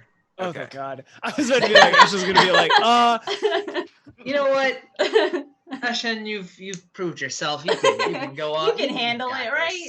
this. I can. I'm like, yeah. Hey, Mac was fine when she went off on her own. Mac was like, Nothing bad. Mac didn't have Nothing to. bad at happened all. at That all. was it was Mac took the least damage out of everybody, to be fair. that fair. That's pretty. Yeah, I didn't get the life sucked out of me. almost. Yeah. go Wait, ahead. is Ben coming with me or not? Was that a No, joke or is that in real definitely. life? No, Okay, no. good. I just wanted to. I just really wanted to solidify that. Yes, definitely. And I like to imagine that like the whole time on our way up to the crime scene, Shen is just kind of like looking back, just like double checking and making sure. Because you made that joke, like you made the joke, and I was like, wait, no, but Like, oh, he's still there. He's still his okay, good, yeah. You've got Will, you'll be fine. there. I'm as real as your skull, and I do exist. Wow.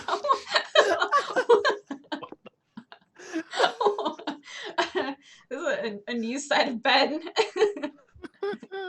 I've seen movies. I love it. I've seen movies. So I think we cut to the Christmas tree farm first. Let's do that. Okay. So the three of you show up with Sheriff Orchid. We have to. I should not be allowed to name NPCs. It's had too much fun. Always feel. Why? Sorry, They're so only good. Sheriff. Yeah. Sheriff We can't just Apple leave the Orchard? sheriff like at the diner, like while she's in the bathroom. I mean, you could decide like she could go off without, or you could go off without her. She would generally direct you to the farm. Actually, I think that's what she's gonna do. She's not gonna like take you out. I started the wrong sound effects. Not only because Mac hates cops, but Oh yeah, all cows Have are it- bastards, but also but also like if there is a monster, we do not want another witness. that's true. Right. So she would direct both of you off, or both of your parties off. So she gives you directions to the farm. She tells you that the owner is a man named Russell Lemon, and he runs. Side of it. It's a lot of people from the 60s. Yeah. He's old. He runs the Happy Valley Tree Farm. And the rest of you are directed towards Pikelet Peak, which is further north. It's a bit of a drive, and then when you get there, you'll have to take a chair lift up to the crime scene itself. So the farm itself, when you pull up to the farm, there's big signs that say Happy Valley Tree Farm up front, and there's a pretty nice farmstead that serves as the sort of the headquarters for this place. It's got some lights on it. It's got a bunch of wreaths, like very traditional, old school Christmas vibe, and very Christmas, as it's a tree farm.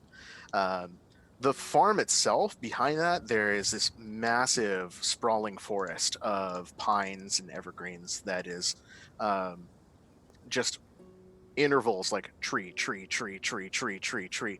And they plant them and they sort of seem to cycle out sort of where the quadrants are to keep a healthy rotation of trees.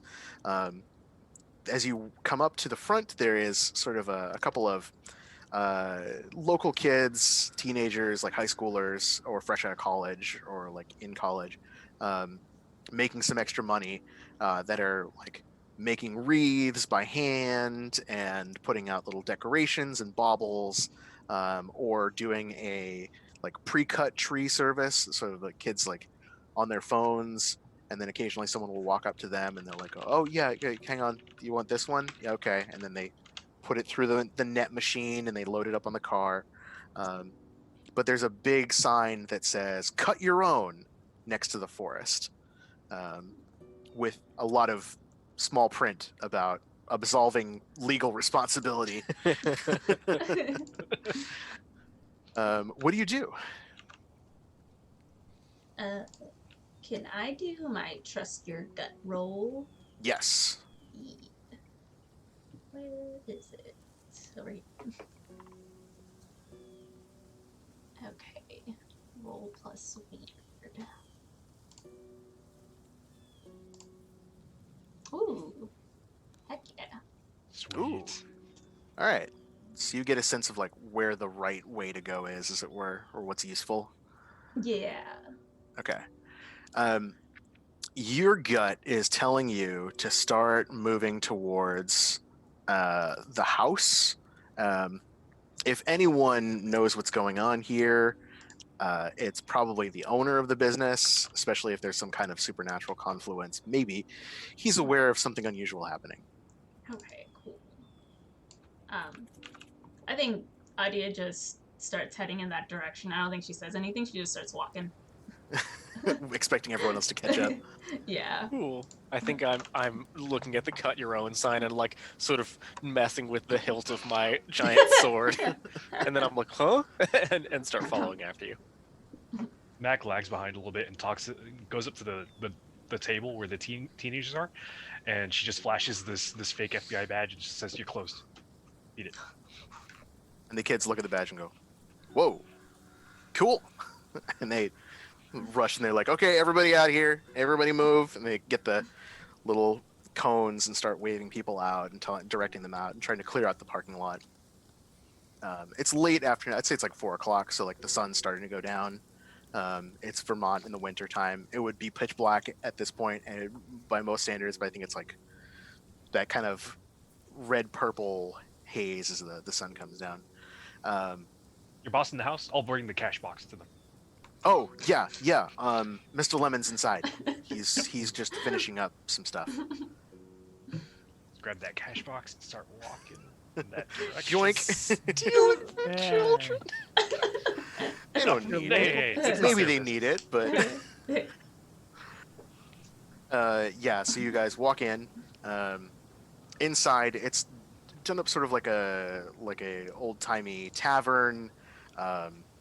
So there's a big fireplace with a fire going, brick fireplace. There's in the background like some slow jazz, Christmas carols, and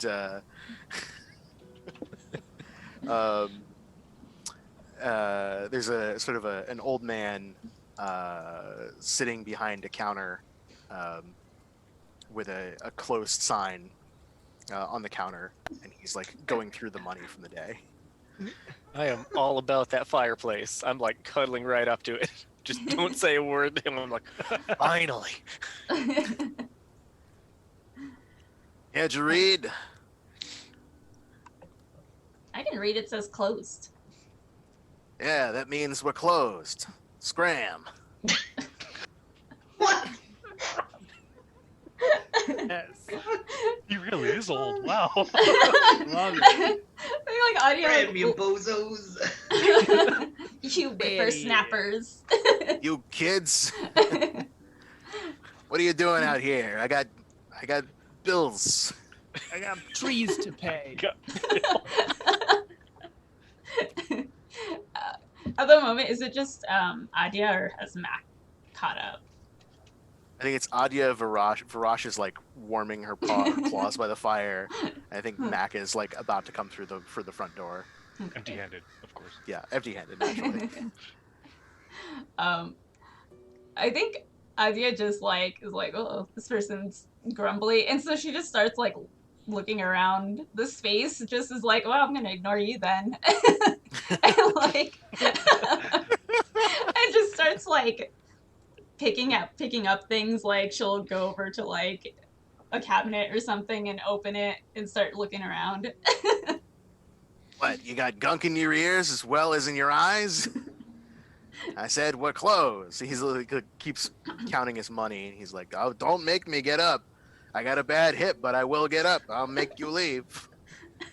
While you're poking around, can you roll plus sharp? Because I feel like you're investigating a mystery. Oh yeah, I can do that.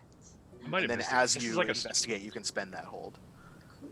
What were you This saying? is like a store, right? Not like his house. It's both a store and his house. Okay. That's kind Because of. I thought we were what I just going assumed. in his house, like going one up of to his those, yeah. fireplace and like going through his There's a- drawers. So like he it looks like he has like a residence, because there's a sign that says like employees only, Mhm. private residence on a stairwell that goes up Gotcha. Okay. by the fireplace. Okay. Adia was gonna be looking even if it was his house. She'll walk right into somebody's house. And she don't care who knows. she's gotta know what's going on. All right, so you've got Judging one Mac or hold, stealing. All right. right and together. throughout the rest of the scene, you can spend that hold to ask any one of those questions Okay, I gotta look up those questions As- real quick. as appropriate. Yeah, so he starts to get to his feet. I think I've warmed up sufficiently that my brain has started working again. Oh right. And I'll sort of go over and give like a hands wide placating gesture and say, please sit. We're here to help. Help with what? Give me a heart attack from stress? Is that what you want? I'm 75 years old. I got stress. I got heart problems. I got this hip. And now I got you kids coming in here and telling me that you got something to do. What you need a tree? Varash, being like 200, like kind of winces at the mention of kids, but she gets over it and says, "We're here on behalf of the sheriff." She Oh, you has, here to catch the jackass that hit my car. Yes, we are here for that. And she like pulls a little notebook out of her pocket. Can you tell me all the details about that? Oh, sure. Real uppity, out-of-towny type. Came by. I was driving. There I was. Monday night. I'm on my way home. I'm ready to relax, put my feet up, get a drink, Of put course. the TV on, have some carols. And the next thing I know, some punk skiers come flying down the wrong way on a one-way street. They plowed into the side of my car. You can see it out there in the driveway there, clear as day. Mm-hmm. And With were a they on huge dent in skis, it? or were they also in a vehicle? No, they had the skis on the rooftop, on the roof rack. Okay. You could tell they had the stickers and everything on the back. My other car is a pair of skis. Whole 9 yards. Terrible people. Of course, They the came worst in. kind. They struck my car from the side, and just as I was getting out, because as you can tell, it's very difficult for me to stand up right now, I got out of my car and I started to say, "Excuse me, you're going to be paying for that. You better hope your ass has insurance." And they saw me, I saw them, and they sped off into the night. They did. Next thing you know, I'm told by Sheriff Orchid, lovely lady, that they struck a telephone pole, and I'm not saying I'm I'm a very religious man, but perhaps some people are better off no longer being around to create problems for others. Right, like being crushed into mutilated corpses. Well, I don't know about that. All I know is the I car mean, I got agree wrecked with and they were gone.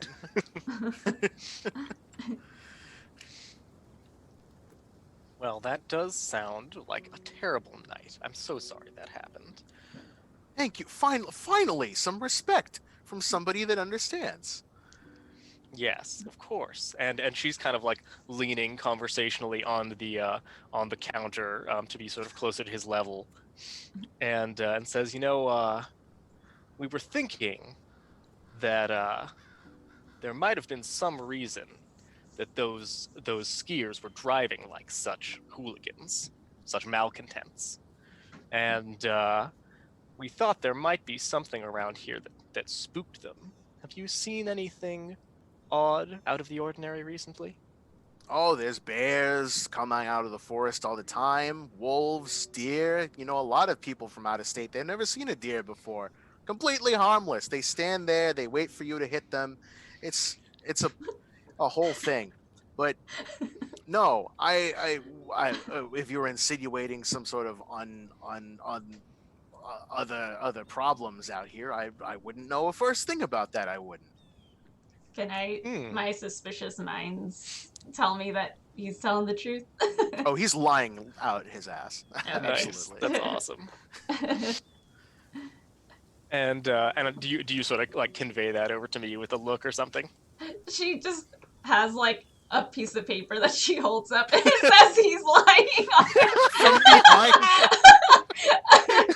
it. She doesn't make any kind of she's not hiding it from the owner, so it's entirely possible that he also sees it. That's really great. Then she's just like pointing at it to Virash. He's lying. Nice. Does he see it? I think it's more fun if he sees it. I think he sees it and is like, "Excuse me, I would never." Idea just And comes frankly, up. I'm a little offended that you'd be insinuating that I would have some. What could I possibly gain from telling you anything less than the whole truth? And Virash sort of leans in closer to him, and her voice gets kind of low, and she says, there are many good reasons that a person could have to lie about unnatural things happening. This is a profitable business that you're running, and rumors of a darker sort would, of course, be very bad for it. But I don't want to see anything like that happen. If there is anything out there, anything that the police wouldn't be able to deal with, I think I can. You can trust me. Oh. Well, you're very strong, you are. You got big muscles and these arms. It's incredible. You must be working out a lot. But, I actually don't work out at all. Oh, it's natural. She kind of flexes. Yeah. oh, the steroids then, I knew. It takes all kinds out here. But well, that's very interesting to know. Well, as I said, we are closed, so unless you have any other further leads, I suppose you should be better be going then, huh?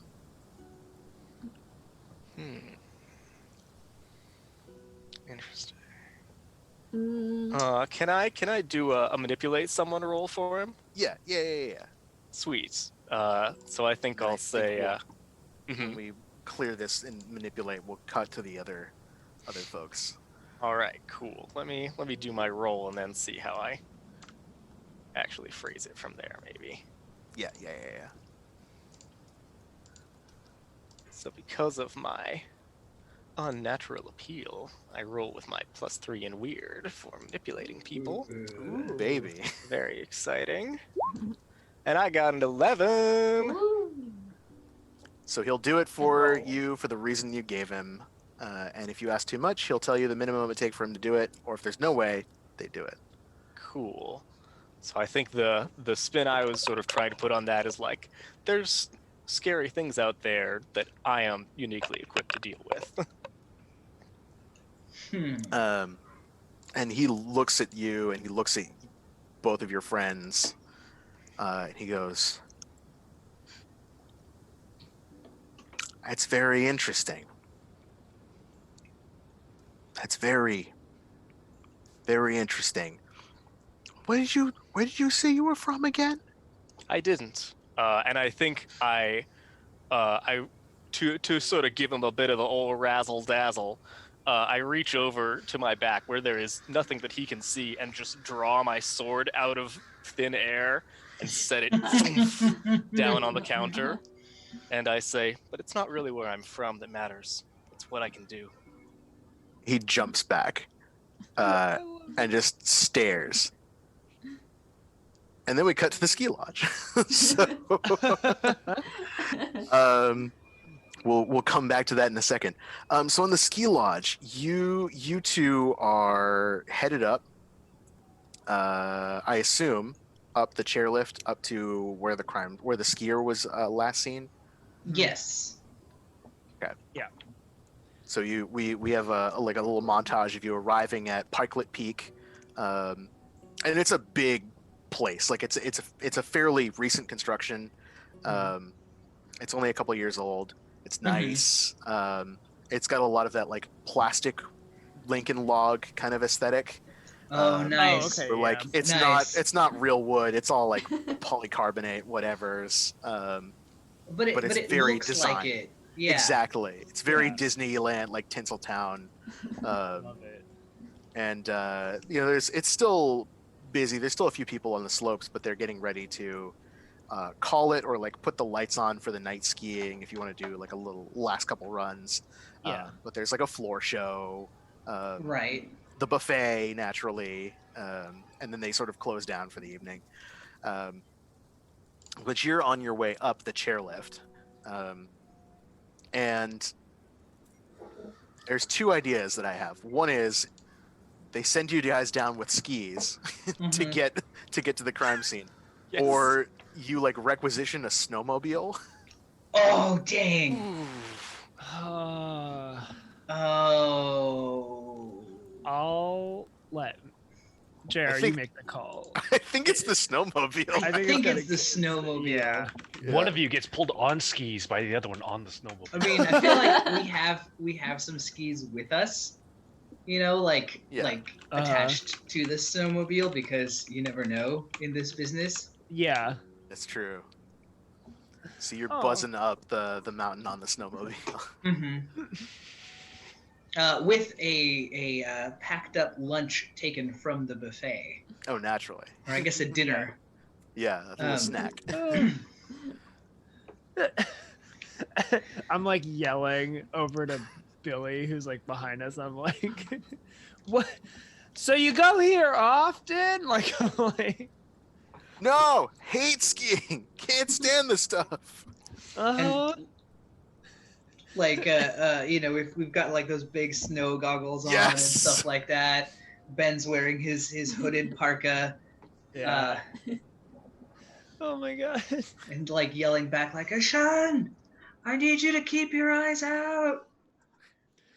Okay. I'm like, what? And then like kind of swerve, and I'm like, no, I'm good. Yeah. Yeah, as you're blasting along through the snow, Ashan, for a second, you could swear you see something moving, like bounding, like from tree to tree, like Ooh. something moves, and then it moves to another tree, and then it's gone. Oh, I think I'll ask Billy. I'll be like, hey, so you have a lot of knowledge on the supernatural. What about like giant monkeys or things that jump from tree to tree? Is that a thing I should be looking out for? Too far north for a skunk ape. Huh. But the Bukit Tima Monkey Man is also at the wrong regional location. Could be a devil monkey, but I don't know. How big is it? I don't know. I didn't get a good look at it. You see something over there? Stop the snowmobile. I'll like wave out to Ben, and then I'll just like kind of start to slow down a little bit. And then I'll like kind of try and look out to see if I see it anymore, or like if I can make contact with it. It sounds like you're investigating a mystery. So go ahead and roll plus sharp, and you can spend the hold throughout this moment. Plus sharp. Nice. I got a 10. Cool. Oh, sick. You're So you got 2 hold. I have 2 hold, and I got questions too. I You can got ask, right? questions. Yep. Okay. I think I'm gonna. A jump. This is good. Chat, you guys are keeping it 100. I'm gonna spend 1 of my hold right now to ask where did it go? Like, do I see a trail? So you're looking around. You see it again. There's like a large humanoid shape that like bounds behind some trees. It looks like it's heading up towards higher up on the peak.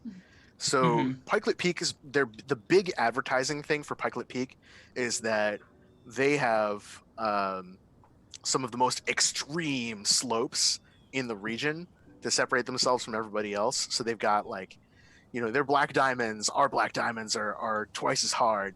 We've got double black diamonds. There's a triple black diamond course, which is like extremely harsh, and they make you sign a waiver and stuff before you go up on it. It's just a cliff face. It's just a sheer ravine. It looks like this thing is moving towards where the triple black diamond is. It's like heading up into the hills of that course line. And like its trajectory to where the crime scene is. Like... Okay, so let's say, where are my visual aids? You're here. Yeah. My hand is the mountain. Yes. Whoa. You're here at the bottom of my hand. It's going here. Okay, yeah. Top of my thing. The crime scene is over here. Gotcha. So like, okay. Boom. Okay. Okay. I think I'm gonna like. I like waved Ben down. I was like, Ben, come here, right? Ben pulls up on the snowmobile.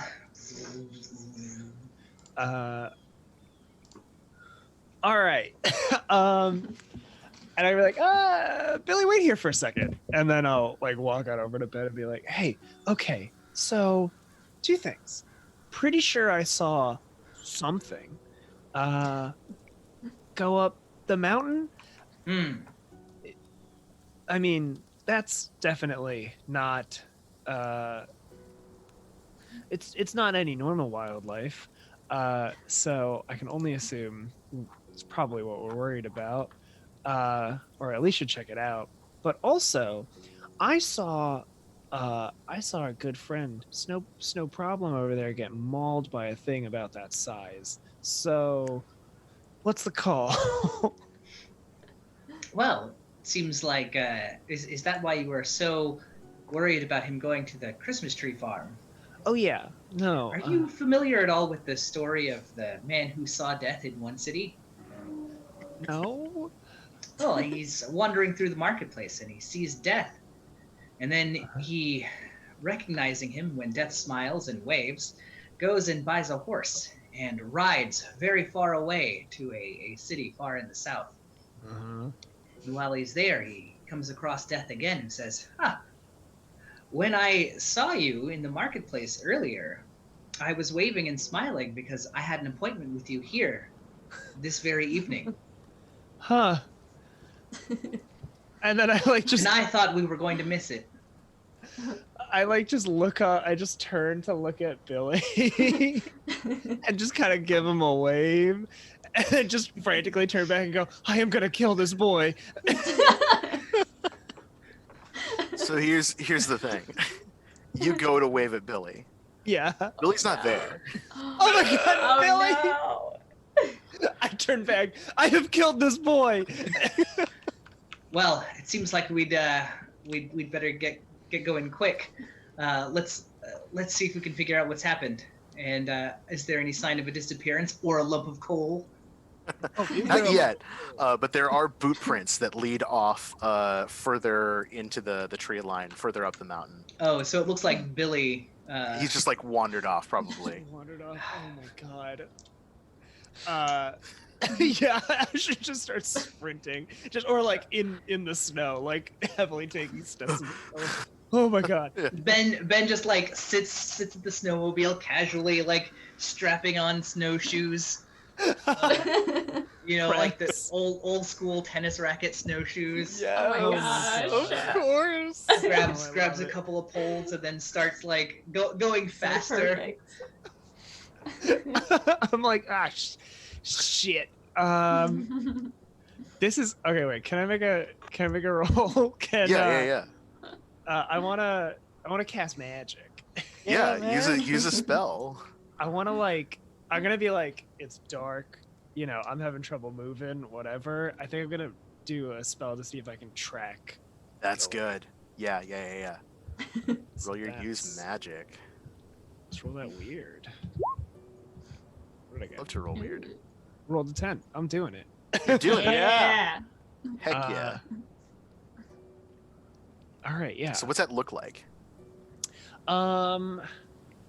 So I take out my sword. I take out my little broken sword, and then I think it's like, I like make like a big ol' like swipe up. Like again, I like kind of treat it like a wand or a paintbrush, and then like doing so. In my head, it's like, in like Dead Space, like the Dead Space waypoints. Yeah. Where it kind of like tracks on the ground. Yeah, I think like that's what I like. Kind of wave into the air, like I do that, and then there's like a small little burst of light, and then it all kind of condenses into like a line. Yeah, your scout flies have maxed out. Yeah, exactly. Locked onto Billy. And they're just bang, they're right there. I'm like, cool, good. I'm like, Billy, no problem. You're not gonna die on me. Meanwhile, back at the snowmobile, still kind of finishing up the snowshoes. It is my plan roll. Ben is the agent with the plan. So I've got 2 hold to spend to be where I need to be, prepared and ready. Fantastic. Nice. But I'm gonna. I think Ben is like very deliberately setting off, not in the direction that Ashan went, but like going off sort of in his own direction. Perfect. The best thing to do on a snowy mountainside. We have all split up. Everyone does their own thing. Yeah. So you're going up. Sean's going up after Billy. Ben's going off. Who knows where? Towards the crime scene. Towards the crime scene. Yeah, and then you can just spend it to like bamf back. Right. It's perfect. It's perfect television magic. I love back it. at the tree farm. Mr. Lemon has sort of like been chatting with you, but he's sort of like trying to usher you out of his house. Is his first name Eucalyptus? God. It's Russell, but he's told you to call him Rusty for short. Rusty Lemon. No. Good, nice. No, I'm here for it. That's his name, and he's sticking to it. I know, I love it. Okay, he's escorting us out. He's trying to escort you out. He's like, oh yeah, well, of course, having any sort of power to stop all kinds of horrible things. Now that you mention it, there has been some unusual noise out in the farm sometimes at night. Maybe somebody could take a look at that. And there was that horrible thing that happened to somebody. Another one of these tourist types, but still, a terrible skiing accident befell this one individual. I heard that the sheriff is trying to investigate that, but I don't know. Maybe it's worth taking a look for oneself. perhaps to look at what's happening up on that old Pikelet Peak. I mean, it seems pretty dangerous. It seems like a really dangerous place for people to be. Ever since this whole place went up, bad things have been happening. I don't know. Maybe the two are linked. Yeah, that makes sense to me. What direction would you say these noises are coming from? I say, holding my sword one-handed and like sweeping it around the room. The point. Like, whoa! To put somebody eye with that thing. Over. He listen. He grabs a printout of the tree farm, and it's divided into grids. And he's like, you want to go this way, this way, this way, and then over here. And he marks like one of the quadrants. I think it's been coming from over there. So strange noises and people say they've seen shadows moving around out there. And I just thought, it's kid stuff. Somebody's trying to prank somebody, but I don't know. Guy went into the tree farm last year, and he was supposed to be cutting his own. He never came back. I got his money. I don't know what happened to him. Of course, yes. Well, maybe we'll see what we can find. And I shunk and put my sword back. Real quick, out of character, do we want to check the upstairs of this house? Which you could could totally totally can. have been doing that while I was distracting him. Yeah, That would be that's sick. good. Yeah. Oh, that's true. Okay, Yeah, I was I gonna wanna go see with. if- I heard a screw upstairs. Let's go check it out. But Just a little flash. I've been waving a giant sword around. That captures the attention. It does. Yeah. I think Mac has cover to sneak around if you want. yeah, let's do it. Let's sneak around. Sneak. Go around the back entrance, climb up the steps under the employees only sign. Yeah. And you're a trained thief and fence. You know how to do this stuff. I mean, his security system is just like a bunch of old locks. It's nothing particularly amazing. Mm. You just sort of pop your way in through the second story window, I think, and you're into his apartment.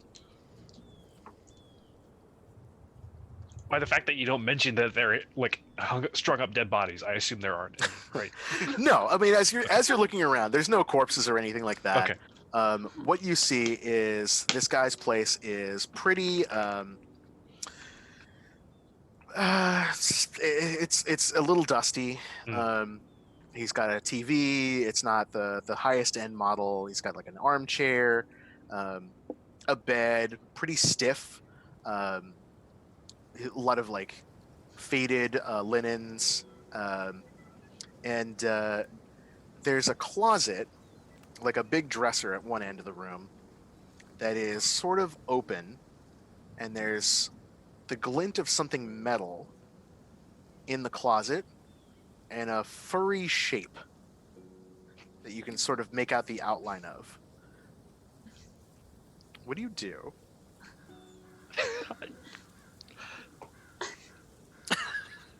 Yeah. No, it's bad. Yeah, shoot first, ask questions later. Shoot it. Shoot the fucking closet. Shoot the first thing in the closet. Oh my god! Oh, you meant literally. No, yeah.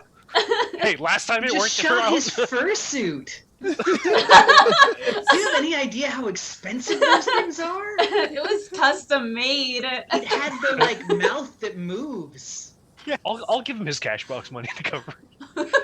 Okay, so what are you using? Is you have your shotgun? Oh my God. Yeah, I use my shotgun. Okay, the shotgun erupts, Yeah.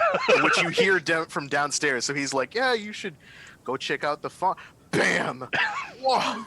What was that? The door flies open, and something falls out with a sort of a thump, onto the ground.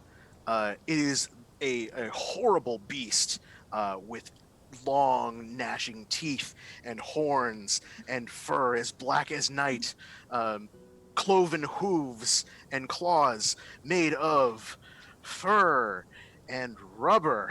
This is Krampus walk This costume. suit collapses, but there is a really nasty looking fire axe in the closet as well.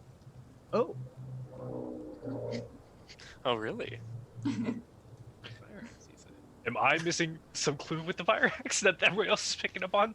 No, we just like No. Okay. No, okay. it's just No, like yeah, seems It's just a wicked suspicious. fire axe. Okay. It's a raid. Like, good look. He tries to Peter like Green? run behind the counter of the shop. I think Adia's just like, wow, old houses make such strange noises sometimes. Probably the house settling, I think. Probably that. Yeah. Can I hide behind the door so that when he walks past, I can just go down the stairs? Oh my god. You can try. Yeah. Okay. So you press yourself against the door. He comes out from underneath the counter with a double-barreled like hunting shotgun. You know, you breech load boy. and everything. I think I Who's, might put a hand in front of him and say, "Please allow me. If something yeah, dangerous good idea. is up you there." You go first. And he prods your butt with like the edge of the gun, not like Right, the right. barrel. That's Yeah. polite. And I will. I mean, geez, like I don't recognize your shotgun distinct from other shotguns, right? Probably not. So I think I probably just like tear the door off the hinges, getting into the room. And of course, I didn't coordinate that I was going to be sneaking up here with y'all. Right? No, Why would I do that? That'd be logical. that would have think- taken a text message that you You gotta like keep rip the the door prices down. off the hinges and there's Mac, like hiding with the shotgun, and at the other end you see this like deflated monster suit, Just flopped on the ground. Oh my god. like Yeah. still smoking. Oh my gosh. I think Clear. I'm. If you don't have a plan, I do. Okay, yeah. I'm just gonna grab the nearest weighty object and like huck it through the window, and then set the door down so that it's covering Mac again like a little tent, and Perfect. say, "Quick! They went out the window. Go around the back." Oh, I'm on it, and he goes around the back. And leaves, and he's hustling around like, "I'll get you, you son of a gun, you punk kids." And then I'm gonna push the door against Mac to like smoosh her into the wall and like lean my head around the side of it and say, "What you doing, Mac?" I love that. Due diligence. Clearing the room. Mm-hmm. Clear. Is it clear now? Yep. Very clear. Yep, I killed it. Nice. And then I look over and I see the axe and I'm like, "Oh, that's shiny." Like my dragon senses like turn on. Oh, I'm like, your what a dragon's shiny like, yeah, give me axe. that. "Ooh," and I'm like, "Good work." I go over and take it. Yeah, so it's not really a fire axe. It's more an axe that's clearly meant for felling trees. It's like this big, heavy, two-handed sucker that's like, you could really get your way into something. Nice. I'm It like has been appraising battered the but blade. sharpened. Like, Yeah. this is my. What do they say? My jam? Yes. You out the back, you hear Mr. Lemon like yelling, like, "Hey, you kids!" Okay. I mean, I'm not a professional infiltrator, but we should probably leave, Yes. right? Yes, we should. After You you. gotta go. Book it. No, be casual. Be casual. I can Oh. keep it long.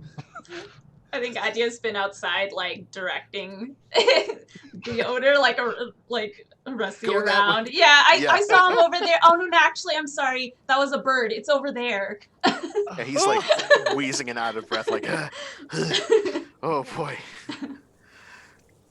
I'm gonna assume that I can squinch the axe into my my plausibility field. Your hammer space Yeah. armory. Yeah. It just goes in my Yeah. inventory. Yeah, it just goes, you drop in your pants, and you're calling it a day. Into your pockets. Is that an axe in your pants?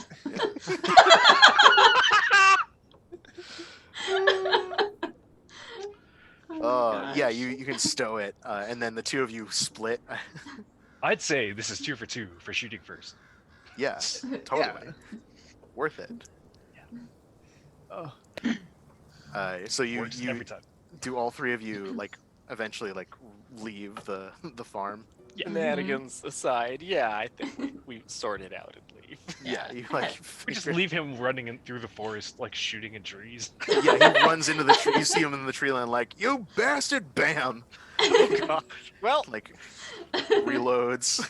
It's like that wide shot of the forest. Every now and then you just hear.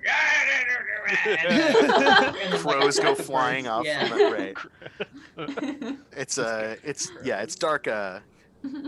Dark out now. he'll get tired soon. He'll wear himself out.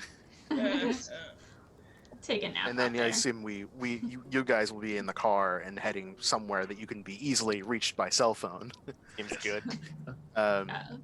Yeah, so at the crime, let's go to the crime scene real quick. So Okay. Ben's like trudging through. The sun has gone down, so I think you've got like a flashlight and you're looking around. Yeah, and the PCRI's agent field kit for collecting evidence, analyzing crime scenes, and determining what monster hunting implements are needed. Fantastic. So good.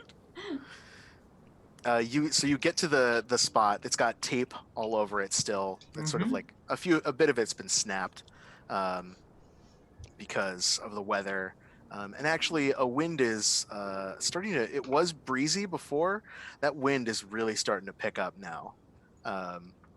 So you've got some snowfall to contend with, and the cold in your face. But you can get underneath that police tape and start looking around. Excellent. Yeah, Ben kind of carefully gets out the various like implements and starts going through the crime scene. All right. Is that investigate a mystery? Absolutely investigative mystery. Let's see how we do. A 7. Okay. So you've got one hold to spend on asking a question. All right, and I will ask you, what can it do? Okay. Looking at the crime scene, you're sort of taking pictures of things and like doing samples, and you've done monster hunting for some time. You sort of have an Mhm. idea of how these things work. This creature seems to have a lot of strength, more than you would expect for a creature of its size. It looks like it's about the size of a big human, like Mm-hmm.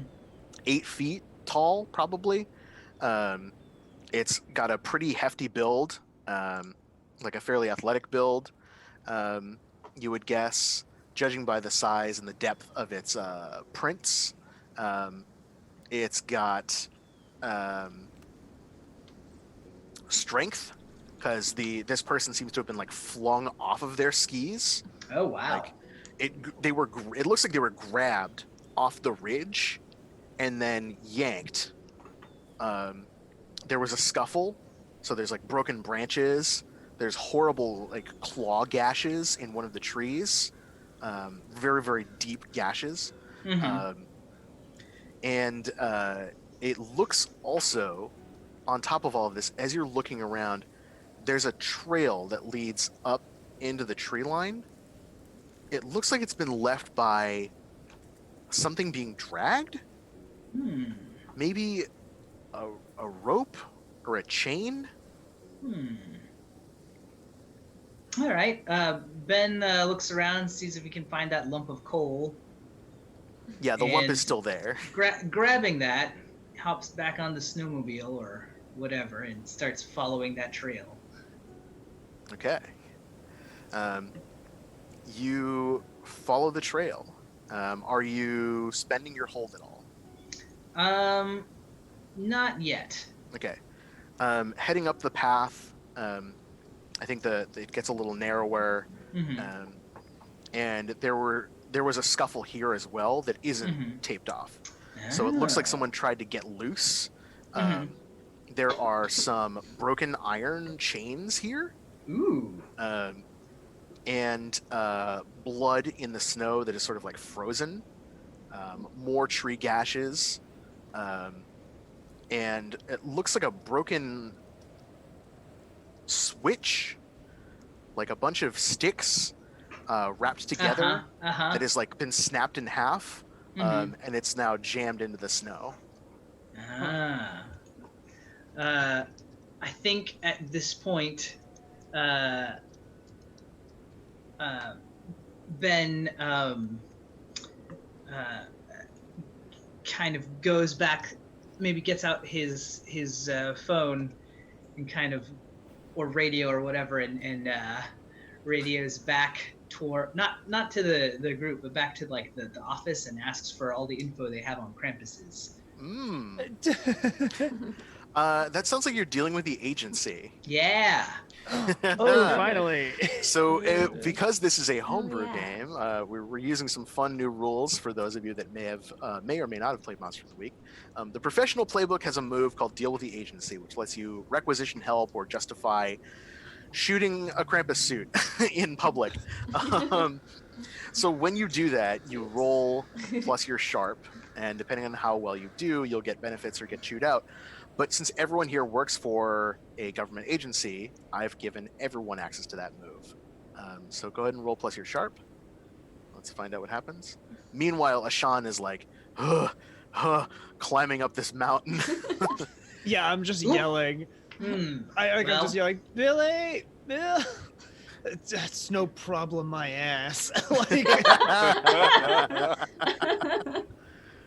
Billy. So you got a 10, right? On dealing with the agency? No, I got a 4. Oh, you got a 4. Whoops. So just scroll down. whoops. Whoop. Okay, so on a miss, you screwed up. You might be suspended or under investigation or just in the doghouse. You certainly aren't going to get any help until you sort it all out.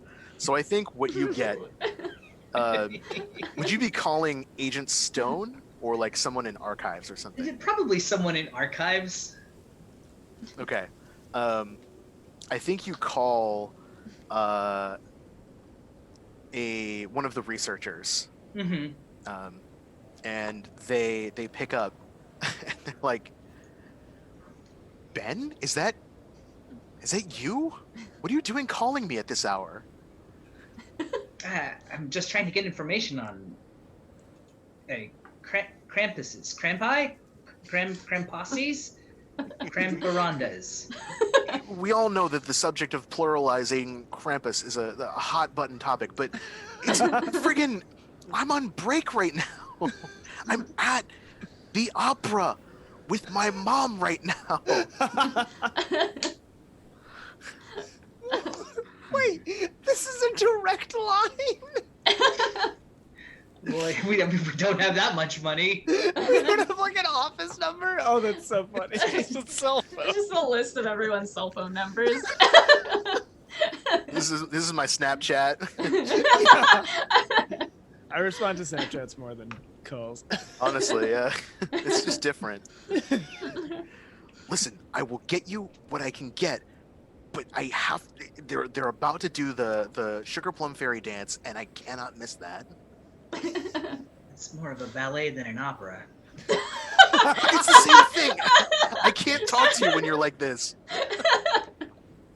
Ben hangs up and trudges on, kind of maybe collecting like the iron chain or a link of it or something as evidence. Fantastic. Sean, you out of the tree line finally see this wind is really getting to you. It's like blasting your face. I get the impression that Ashan doesn't like being out in the cold either. Oh no. No, so like this is the worst night of your life. It's like 7 o'clock. It's like a day before Christmas. It's not Christmas Eve, but it's like the day before Christmas Eve. Yeah. And you're out here in the woods chasing down some chucklefuck who's like wandered off. I'm here to. I am here. I just want to keep you alive. Like that is what.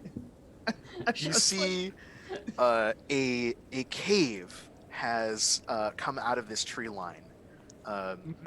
It definitely would be a nice place for you to get out of the cold. But you are definitely off the triple black diamond path. Oh god. But the footprints lead up into the cave. And so like my like magic tracing spell has like led me there and stuff like that. Yeah, exactly. It's like, oh my god. I'm like, okay. Asha definitely has like a bad feeling about this. Like, is like, okay, I mean, well, you know, so what if the town worships Krampuses and I'm about to walk into a weird snow cave? It's fine. I'm a hero now. Oh my god! And I'm like, I would be so Right, proud just- of you. Yeah, I'll walk it. What do I like? What's it? What does the interior Okay. of this look The like? the vibe of this cave, it's a bad vibe. The wind is down. But What's that? inside, it is cold. It is very dank. Mhm. There is sort of like an uncomfortable humidity in this cave, despite it Mhm. being like freezing cold outside. There is like something moves at your feet, and you look down, like a little rat skitters by. And as you walk into the cave, you have a flashlight, right? Yeah.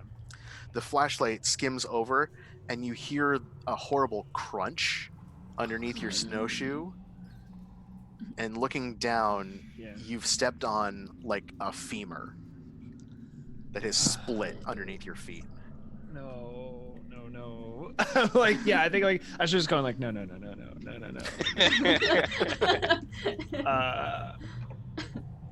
Bill, actually, wait. Does he see any spirits? Oh, yes. Okay. So as you're like looking around, like I think the bone snaps yeah. and like wisps pass out of the cave walls and like start to kind of drift around you. He's comfortable with spirits, so this doesn't like spook him out. In fact, like he probably is just like, oh thank God, thank it's so God. nice to see you. Yeah, he's like, hello, hi. Are you? Can you talk? Or are you? Do you have a moment? I'm looking for somebody. And like, yeah, they're ghosts. They got stuff to do. He doesn't want to impose. Yeah. I'm like, by the You're way, like not- walking a little bit. Like I'm slowly. Yeah, you're, like, moving in. Yeah. You weren't taken. Why are you here? I think somebody who might be in danger is here. I'm trying to help. You can't help. He's already gone. Already gone. Wait. And then like his, their polite demeanor maybe like drops for a second. It goes like, okay, wait, you mean so somebody came in here and they're already dead? And then like he kind of picks up his pace. We're all dead. Okay, yeah, but No, when you're chosen, it's too late. chosen? What? I'm gonna. Okay, I forgot that I had a hold, but I want to use my last investigate hold for what sort of creature is this? As I'm kind of, I guess, like just looking around and like looking for clues.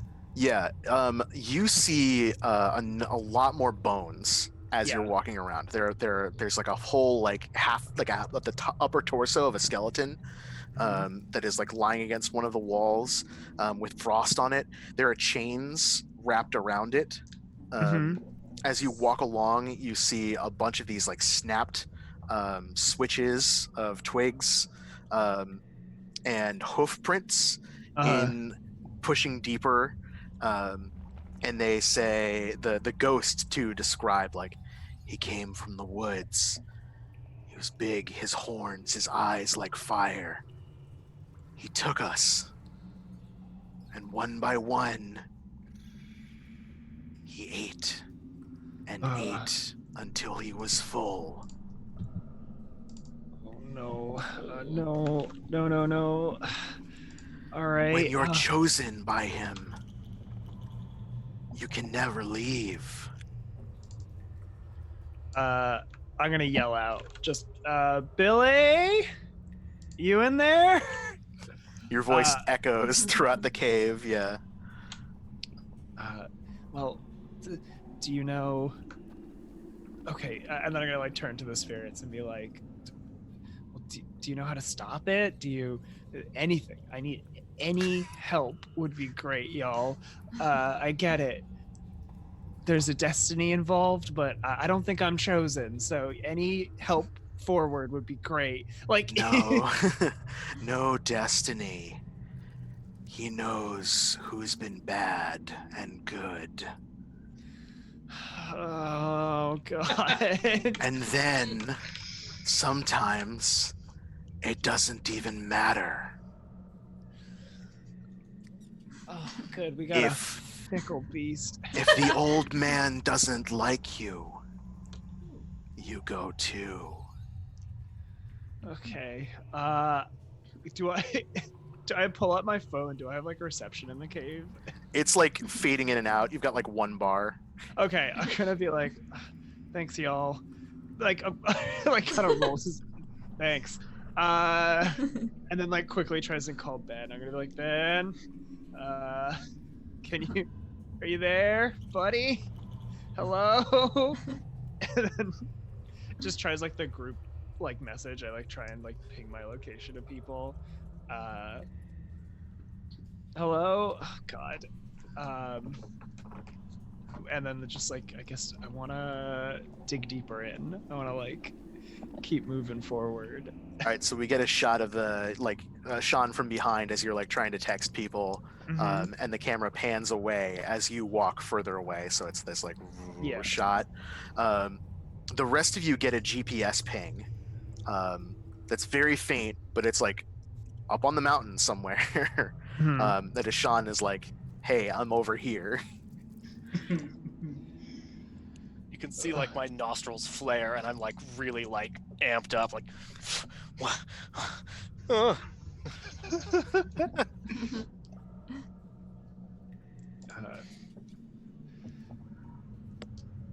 I think Adia has been just on her phone and like trying to tag like different people, trying to research everything that they've like gotten, and maybe she's been in contact with Ben and gotten some information. So I'm gonna take advantage of that hold I had earlier.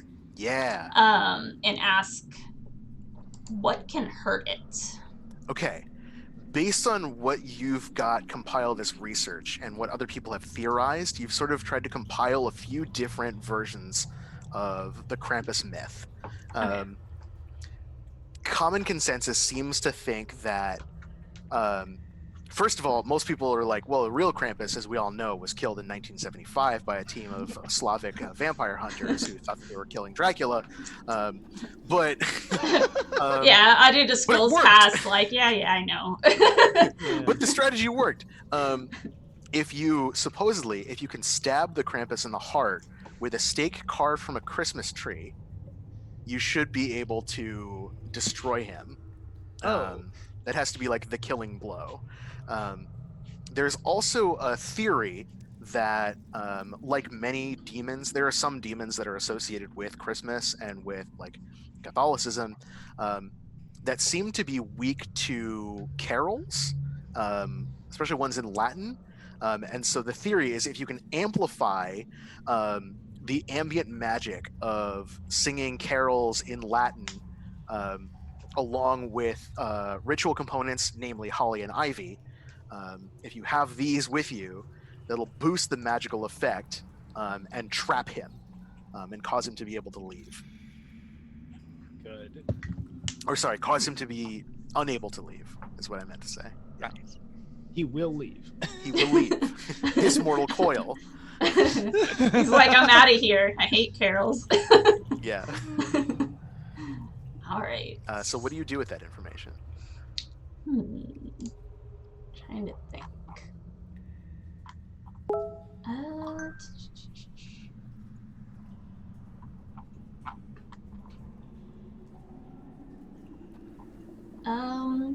I think Adia, like, finding that information out and like realizing so far we don't really have any of those things. So I think she peels off on her own. Like she sees where the ping is going and she's like, all right, I trust y'all. And then just like goes off to try to collect what she can. Do you share that information with us? I think she's like, all right, I should do that, and then just like looking through the stuff, and then totally like it is off of her mind. It probably is something that she does later, but it's a bit later. Okay. Nice. I think we were with each other though, right? So we Yeah, could see you yeah. heading off. Yeah. So I think Yeah. as you're going off, Virash's tail like loops around your arm. Oh. And she's like, what's up, Adya? And she's just like, she's already like super focused on her task, so she's like trying to like get out of your grip, and she's just like, need a steak, holly and ivy, carols in Latin, gotta go. And then she's Are just you like, hungry or? I mean, I could eat again.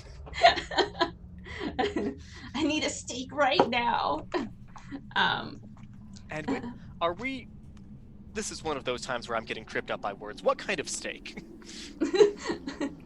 And then she's just like, ugh. And she pulls up the page that has the information. She's like, you need a steak made from a Christmas tree to get this thing. Can't do it without it. I'm gonna go get it. I'll meet you later. Don't worry. Goodbye. We did find a big wood cutting axe. And you just hear like a whoop, whoop, whoop, whoop, whoop, as she has thrown the axe out in front of you, and it like slices a branch off of a tree. It just falls down in front of you. Yes. Oh my god. Adia's And I have just to like, go get the axe, which kind of ruins the moment. No, I think Adia walks over and Okay. grabs both things, and she's like, oh yeah, this'll work. Good, There we good. go. So she's back with the group. Oh my god. Instead of off on a solo mission. Max starts Googling Latin carols. Two keep Perfect. doing things without even telling you what's going on. Very frustrating. Latin carols. Oh my god. Mac will airdrop that link to everybody. It's a very With your tech little forward. hotspot. Yeah. Mac like bumps it to everyone. I'd like to spend once this information starts going around. It's I'd like to going spend out, yeah. one of my hold Mm-hmm. to be back in the Haven, our mobile field office, Mm-hmm. which I imagine is, like for this mission, probably a trunk that one of us has somewhere back in town. And I'd like to access the armory to see if we have Yeah. and some of the stuff we need. All right. So let me use this here. I roll plus weird. There's like an ammo case that just has like a candy cane stripe pattern on it. Pretty much, yeah. I have the wrong thing. It's yes, it's not holly and ivy. It's tinsel and mistletoe. Yep. It might work.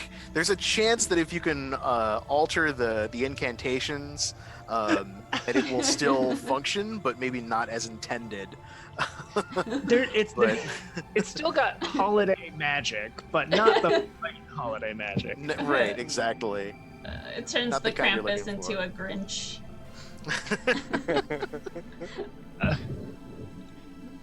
It is my episode title.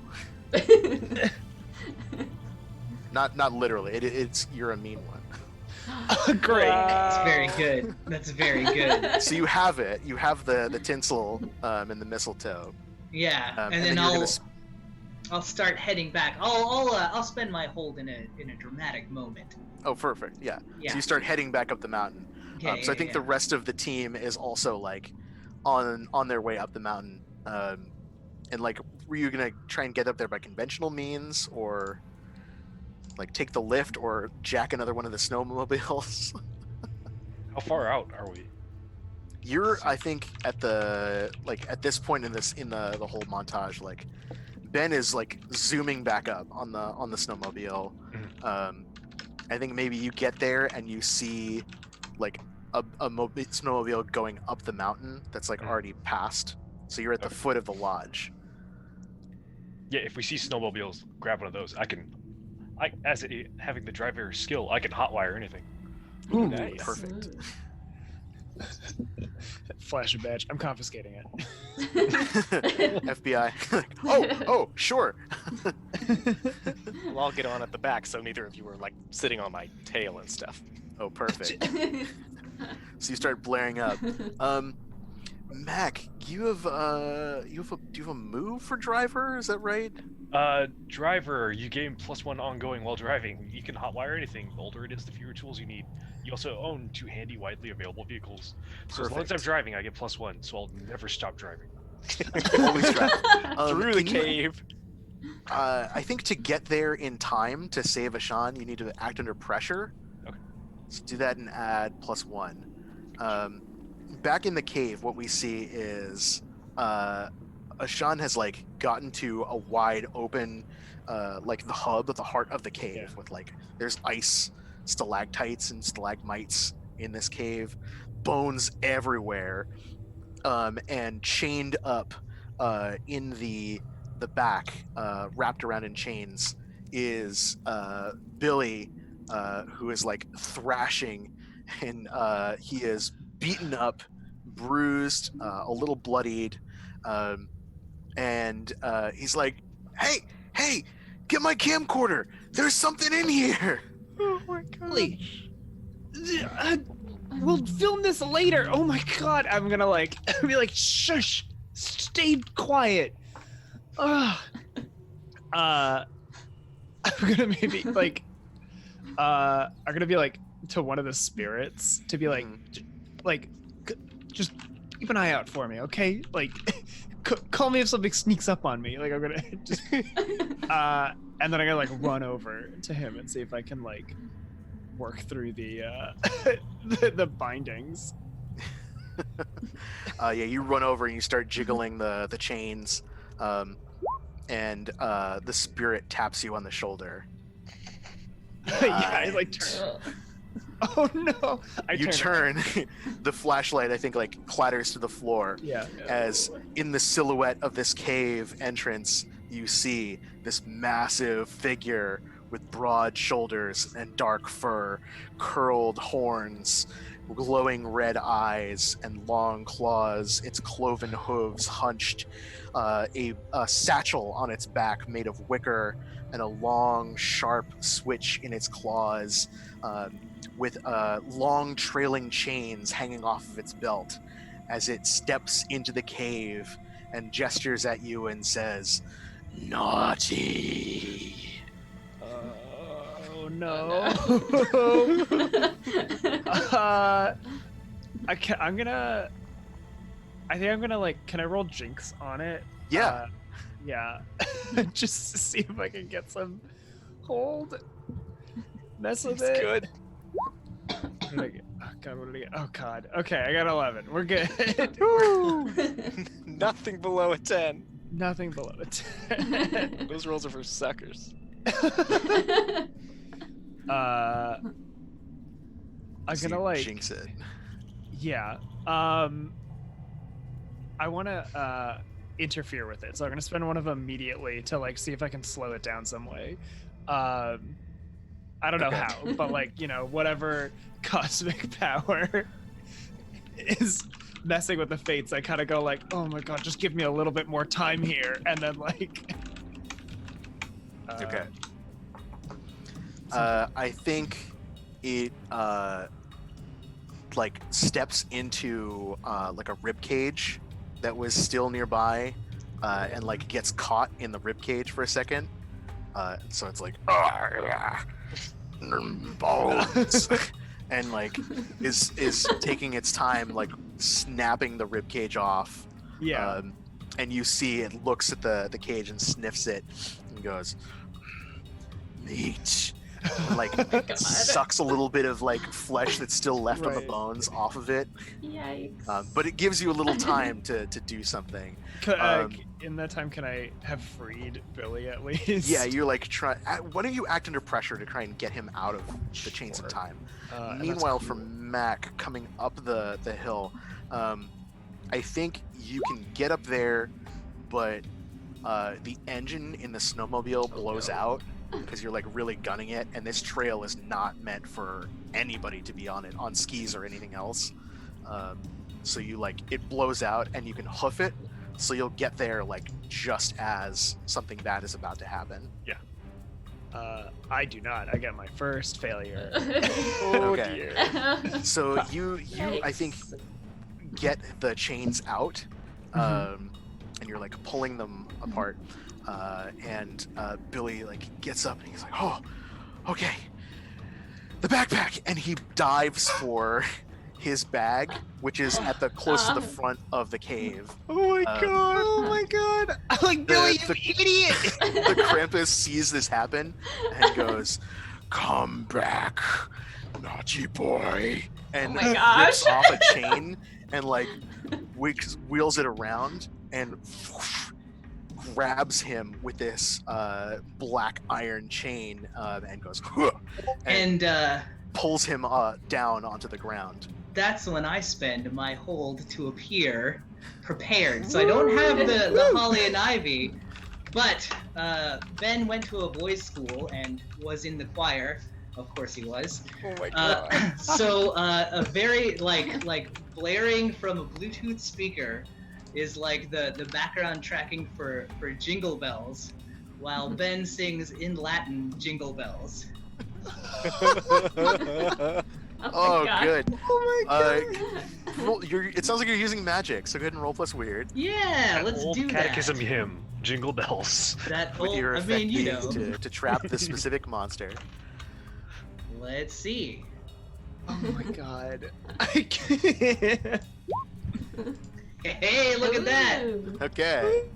Oh, good. It works imperfectly, as it should. Yeah. So you choose your effect, and I will decide what glitch it has. I think what you want to do is trap this monster. I do want to trap that monster. Oh, do you pick the glitch? Oh, yes, you I do, yeah. Oh, I choose the glitch, but you choose the effect? Oh, I guess? Hmm. That seems wrong. Choose your effect and a glitch. The keeper will decide what effect the glitch Okay, has. so yeah, tell me the glitch, yeah. Okay, so I think the glitch is the magic draws immediate unwelcome attention, Hell yeah. Mhm. and Okay. yeah, Ben is just Fantastic. like Tiniat, Tintinapulum. Oh my god! Zakie, Postmulum Kurtum. And it turns around, it drops the chain with Billy on it, and it pulls another chain loose from his belt, and whips it around you. Oh my god. To avoid being restrained, you'll need to act under pressure, otherwise you'll be Alright. tied down. I've read about this sort of thing. I believe the agent's field manual has something to do this. Cover this exact situation. So you're trying to use magic to trap an ancient beast while it's attacking you. I'm going to use my move. I've read about this sort of thing, which lets me roll sharp instead of cool. Oh Okay. my god. Good. So you've been trapped by a Krampus. So you've drawn the I'm iron. going to spend a point of luck. Fantastic. That's a 12. That's good. Yeah, you've done it. And as you Oh my goodness. you roll out of the way, as the rest of your team comes hustling into the cave. So you see Billy is tied up on the ground with chains around his feet. Ashan at the back of this cave, like, ah. Ben, like, holding plants and, like, trying to get up to his feet. What does everyone do? Oh my god. Let's see. Did the three of us get there? Yeah, the three of you are there. Yeah. Sweet. I am happy to go in blades first if nobody else wants to do anything first. Blades or stakes? I'm Oh, gonna yeah. chop it up first. Okay. You gotta I'm gonna tenderize it. try- Fair? Yeah. Go ahead and kick some ass. Roll plus tough. Sweet. Anya, can I grab the axe from you so that I can dual wield my giant sword and the giant axe at Oh, the same that's Oh time? so yeah. I think That's I think really she's good. already given it back to you. All right, nice. So yeah, as we Tokyo drift up on the snowmobile with the big like sheet of powder, Virasha jumps off of it, and draws her two massive weapons and says, just gives like a big old dragon roar. Yeah. And then says, "Time to pick on someone your own size," as she rushes up. Nice. So let's roll some ass kicking. Let's kick some ass. Remember, we're going full ass on this. Oh yeah, Yeah, that's true. all ass or no ass at all. That's what we said at the top of this sucker. Does it count as pushing my body to past its physical limits with me dual wielding these big ridiculous weapons? And I she's feel like yes. throws her coat off and like her muscles like bust out of the Oh, yeah. out of the arms of her. That's her shirt. absolutely that. Okay, sick. You gotta throw some extra flavor on that. You got it. All right, let's A little roll spice. with weird, please. I got a 7. Thank God for that +3. Oh my gosh. Oh my god. Heck yeah. Woo! All right, so you're Plus gonna three trade doing blows. That seems fair, honestly. Yeah, how much harm does your sword do? It does 3, and That's a I don't know lot. what the axe does, but yeah, it's 3 harm, hand, heavy. The axe also does 3. Sick. Yeah, it's messy. So you like get up in there, and tell us what that looks like as you like hack away at this thing. Yeah. I think it's definitely just like this big ridiculous like whirlwind attack where she's just like swing, turn, swing, turn, swing, turn, swing, right? With the two things, and like isn't really aiming, but just like if I throw enough weapon around, it's gonna hit something. Yeah, you just keep smacking in, and somewhere in there he unhooks another chain from his belt, lashes one of your axe arm with it, because it's your offhand.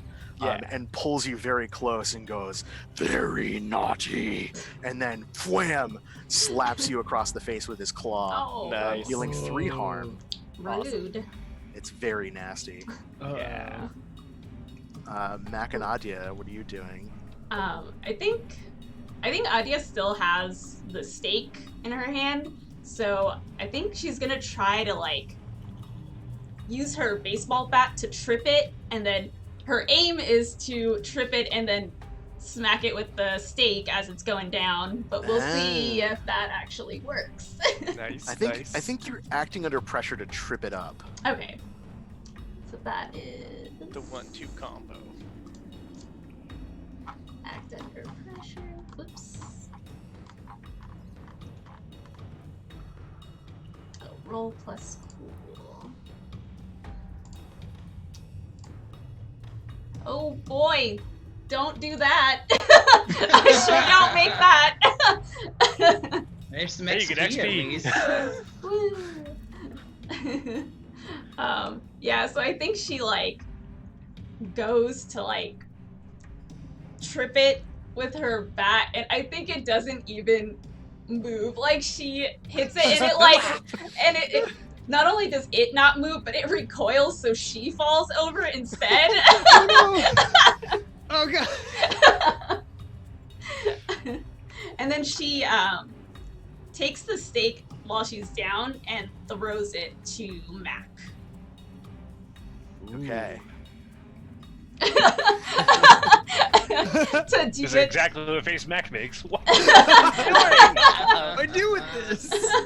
Adia gets knocked down, and it hefts up its switch in its other hand, and it like, I think, smacks Adia with it for 2 harm, Oh, as these no. like horribly thorny That hurts. reeds like go across your face. So Mac, what's happening there? Yeah. Protect someone. Is that it's too late to protect Adia, right? It's No, I think you actually can. You can do that now. Okay, yeah, let's do protect someone. Like Mac will gesture with the stake very Uncommon. They are not a melee fighter. What the hell is this? Oh my god. That's a dragon person with a sword. What the hell? They're civilized. They're Does she like go into like some dramatic pose, like the Brought super guns to this detective? fight. no. She's just like very like inches up and like tries to poke Oh, you I see. with the stake, like trying to inch it back, trying to get it away from Adia, and like Mac is trying to put herself between Adia and Krampus. You got this, Roll Mac. plus tough. I believe in you. Yeah. That's maybe you shouldn't. Who knows? But well, okay. Okay. Yeah, Hey. there we go. Hey, There we There go. we go. Better than nothing. Yeah, so I think you take the hit instead. So you take 2 Yeah. harm Okay. as he like smacks you, but you start to drive him back up against the cave wall. Sweet. I think, and that gives this whole thing gives Ben time to like start singing again, and this time, because the Krampus is like now wildly outgunned, the magic picks up, so we get this like kind of Hallmark style like magic coming out of the tinsel and the holly. It's not great. Like it's really like being. It's Hallmark magic. Yeah, it's there's like kind of golden sparkles like descending around and like wrapping around the Krampus as it's like no, and like clawing at its ears. Nos puertia risusdecet, nunc decet carmina, laetos juvat nos, ire per arbros, perque lociterit cocinemus nos. Oh my god. Oh my god. And I think as that happens, Mac gets close enough to like jam that stake in if you want.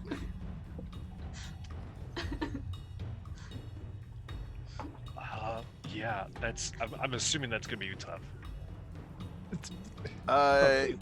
Yeah. Okay. You sure I can't use charm? Manipulate the Krampus into giving up. Manipulate it into like just falling on the stake. All right. Oop, there's my XP. That's All right, take the XP. Whew. So I think here's what happens. Is like, you pound the stake into it, and it like reaches out and grabs Mac, and is like, not now. Need more flesh. Ew. Can't stop me. Ooh. That's very Oh, Lemon, you promised. And it collapses. Oh. I didn't promise that thing nothing. Just to be clear, Oh, on nice. the record. And somewhere off in the distance, back at the lodge, that scream, it's like final roar, echoes down the mountain, and down at the Happy Valley Tree Farm, Mr. Lemon looks up at the mountain and wipes sweat from his brow. Oh my god, Mr. Lemon. Now that we've done that, because we got some stuff to resolve. Oh my god. Wow. I think like the last thing we get here is like Billy getting out of the chains, and like, oh, my camera! He goes and he's like trying to take pictures of the Krampus. He's trying to, wait, can I I think Ben goes and confiscates his camera or and I says, "Oh, go ahead." I was actually gonna be like, can I have like, can I get some Jinx magic? And it's like just batteries dead. Like he opens it The up and I'm lens like, cap was on the perfect. whole time. yeah, I'm like, no, you can't do that. And then like, Oh. I think Yeah. as the Krampus was reaching out for Mac, I was like leaning over to like bite its arm with my teeth, but then like it just stopped. So I'm just sitting there like oh, and it looks really weird to Billy. Are you eating? It's regular. This is how regular people fight. Billy's like, I can buy another meal for you. Yeah, and so he I think the last thing we see in that scene is Billy like, so I guess we can't take a selfie, huh? No, Mr. Winters, we can't. But what you can do is keep your eye out for any more things like this. You have Skater Boy's number. If anything else like this comes up, you let us know. Yeah. Oh my gosh, this is so cool. And we fade as he's like yammering off to all of you. We get a soft a fade to white, and into what we see is it's at the office. So they one of the buildings in the office is this big farmhouse with a lot, like it's like the main lobby. The mess hall is over here. And there's a big fireplace, a lounge, kind of like a crushed velvet couch, animal like moose head, like it's a very hunting lodge kind of aesthetic. The decorations are all up. The fire is roaring, and the team is assembled at sitting around a coffee table by the fire with some gifts.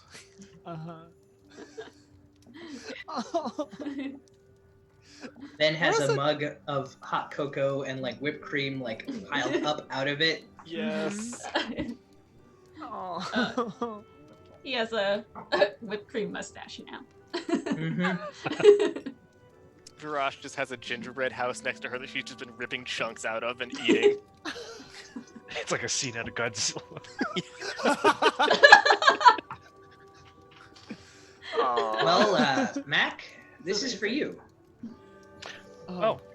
Thank you. And Mac will open the gift. It's a cassette. Now I know I went over the limit a little bit because acquiring old media is a little bit difficult, but I'm sure we can make an exception. That's my own personal mix of the best of Queen. And an old Walkman to listen to it with. Like Mac looks like actually touched. Like that's really sweet. Like that's like dope as shit.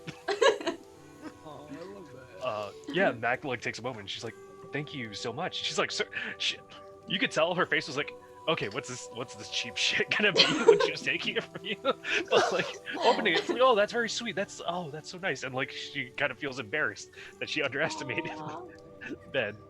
And then like she kind of like puts her face back on and reaches behind like the couch and gets the leather folio and hands it to Adia. Like, here, these are for you. Oh, thank you. This is perfect. And she just starts like stuffing things into it that she otherwise has always just had like in her hands, just out in the open, like papers flying out, and like all her kit. Opening it up, you see like there's a bunch of like looks like scrap paper and like post-its and shit like that. And then on some of them you see the names Woodward and Bernstein, and then you see like initials P34, Watergate, things like that. She's just looking and she's just like, thank you, this will come in very handy. It's so nice. Adia goes up to Virash where she's like munching on this gingerbread tree or house or whatever. And she's like, I came up with a lot of ideas for you. At first, I've always seen you biting on those gold coins, so I thought you needed a smelt, and I bought one. But then, when I turned around to grab it, it was gone. And then I went around and I looked for something else. I see you snacking all the time and drinking that coffee, so I was gonna get you like really fancy coffee. But when I went to a coffee shop, it was completely out, which is weird. Why would you have a coffee shop that's out of coffee? Why would it be open anyway? So I was down to like the wire, and I thought I couldn't find something for you because every place was closed because it was Christmas Eve. And then I found something that I've had. It's the only thing that I've had from before I went to the foster home that I lived in for a while. It's the only thing I have from before then. And it fell into my hands, and I know a sign when I see one, and I think it's served me well enough until now. And she like pulls out a locket that has like a little crow on one side, and then on the other side it has like wings that she always just assumed were some weird like close up of the crow wings, and she's like, that's strange. And she's like, I think maybe this should belong to you now. And then she hands it over. Oh my gosh! And I think as you're putting it into her like big clawy hand, we get like a flash, and then we see from back when I knew your ancestor, and they're like handing me, like, we can't see exactly what they're handing me, but they're wearing like an outfit that has like a little symbol with that crow on it, and I get this really like far away look in my eyes as I'm taking it, and I'm like, thank you, and I like gently fold my claws around it to hold it. You're welcome. Aww. And then I sort of like shake myself out of my reverie, and I use my tail to pull a box that was like hidden around the corner for Ashan. I clearly have like tried really hard to wrap it, but like the tape is like just really. She's got like big pawy claws, right? They're not dexterous, so it's kind of a janky wrapping job. And she hands it over to you, and then as you're unwrapping it. She says this might be a little bit of a coincidence, given what just happened, and it's a box that is the exact model of camcorder that Billy had. But then you open it, and there's no camcorder. The box is just full of Skittles. And she's like, I got you. Now you have a little hoard of your very own. Oh my god. Oh, You started my dragon horde. Yeah. Gotta start small and work your way up. That's so great. Oh, thanks, Granny. And then like puts it to the side, gives you a little hug, and then pulls out like this kind of rectangular box and hands it over to Ben. And it's like wrapped up, and then when you open it, it's a briefcase. It's like kind of nice. It's not like, we had a budget, and I was like, I just was like, I was walking outside one day, and it was just like some guy in a business suit and everything just kind of tossed it, like I maybe tripped or something, I don't know, tossed it in the trash and was like, seemed very disgruntled. But then I picked it up and I was like, oh, this is actually kind of perfect. So there you go. Open it up. Ben opens, like, carefully opens the locks and opens up the briefcase. It's full of bookmarks and sticky notes and like those little things that like note-taking implements. Oh my God. Yes. Like, you always run out. Thank you so much. These are perfect. Briefcase. It's like binder tabs. Like, it's just, I went to a Staples. Ben, one of everything. Yeah. Ben takes out his copy of the field agent's guide and starts like applying some sticky notes, and then puts it in the briefcase. Oh. It's the perfect size. Oh. Happy non-denominational winter festival, everybody. And to all, a good night. Camera pans out. It's like there are other people in this room, but they're like having conversations and not focusing on anyone. The crew sitting around the table looking at their gifts and laughing. The camera pans out and up. we see the headquarters at night, a gentle snow falling. And then, in the sky, something falls and glows. I thought that was gonna be cute. That's bad. That's not good. It could be cute and bad. It can be cute Nope. and bad. This game In is Christmas bad. movies, shooting stars are always good, and it definitely doesn't have anything to do with the fact that this whole thing was kicked off by some Yeah, kind of exactly. weird- Like 5 years ago, that was a shooting star too, and then Who knows? Oh my Not God. sure. I thought you were gonna confirm Santa is canon. Yeah. I thought so too. We all It's just like the cryptid that they can never catch because it would be Yeah. a nightmare for the PR. Adia would have been so mad. I've disproven Santa so many times. It's like rule 3. It's rule 3. It's like really up there. Never catch Santa. Like When you were like, when Adia was like 6 years old, she had like a presentation for her parents. Like, no, Excuse me, like a PowerPoint. I don't believe in this. I know it's you. And this is not the gift that I wanted. I got the receipts, the literal receipts of when you bought the Santa costume. Fantastic. Well, to everyone that joined us on this extremely wholesome, holly jolly early Christmas episode, thank you so much. This was a real delight to run and to see everyone's characters build out. If you subbed, if you followed, if you hosted, I don't know if we got new raids or not, but We did. We did. we did. Fantastic. Mhm. Folks who showed up, thank you for coming through. Whether you gave us some financial support or whether you just gave us your views, we really appreciate it. If you want to support the channel, you can go to our Discord, our Patreon, buy some merch from So Many Games, So Nerdware, get yourself some dice. All of that stuff helps us out. We don't have anything coming up because it's the end of the night, but we do have plenty more great programming tomorrow and every day. Learn more about that on the Twitch. The Twitch. I'm pinned on the Twitch and on Twitter. It is. We may have a raid coming up afterwards. Yes, we do. You'll be raiding Scraticus. They're playing Dungeons and Dragons. Fantastic. Just some Yeah. classic D&D. Thank you, Triple Comics, for the sub after all of that. Yes, join the Patreon, join the Discord, join the community. So stick around for Scraticus. And then, before we go do that, let's do lightning round outros. So who you've been, where people can find you on the internet, and if you have anything coming up in the immediate future. Rue. Yeah, I am Rue playing Adya. My Twitter is Cherry Drop, which you should be able to see somewhere here.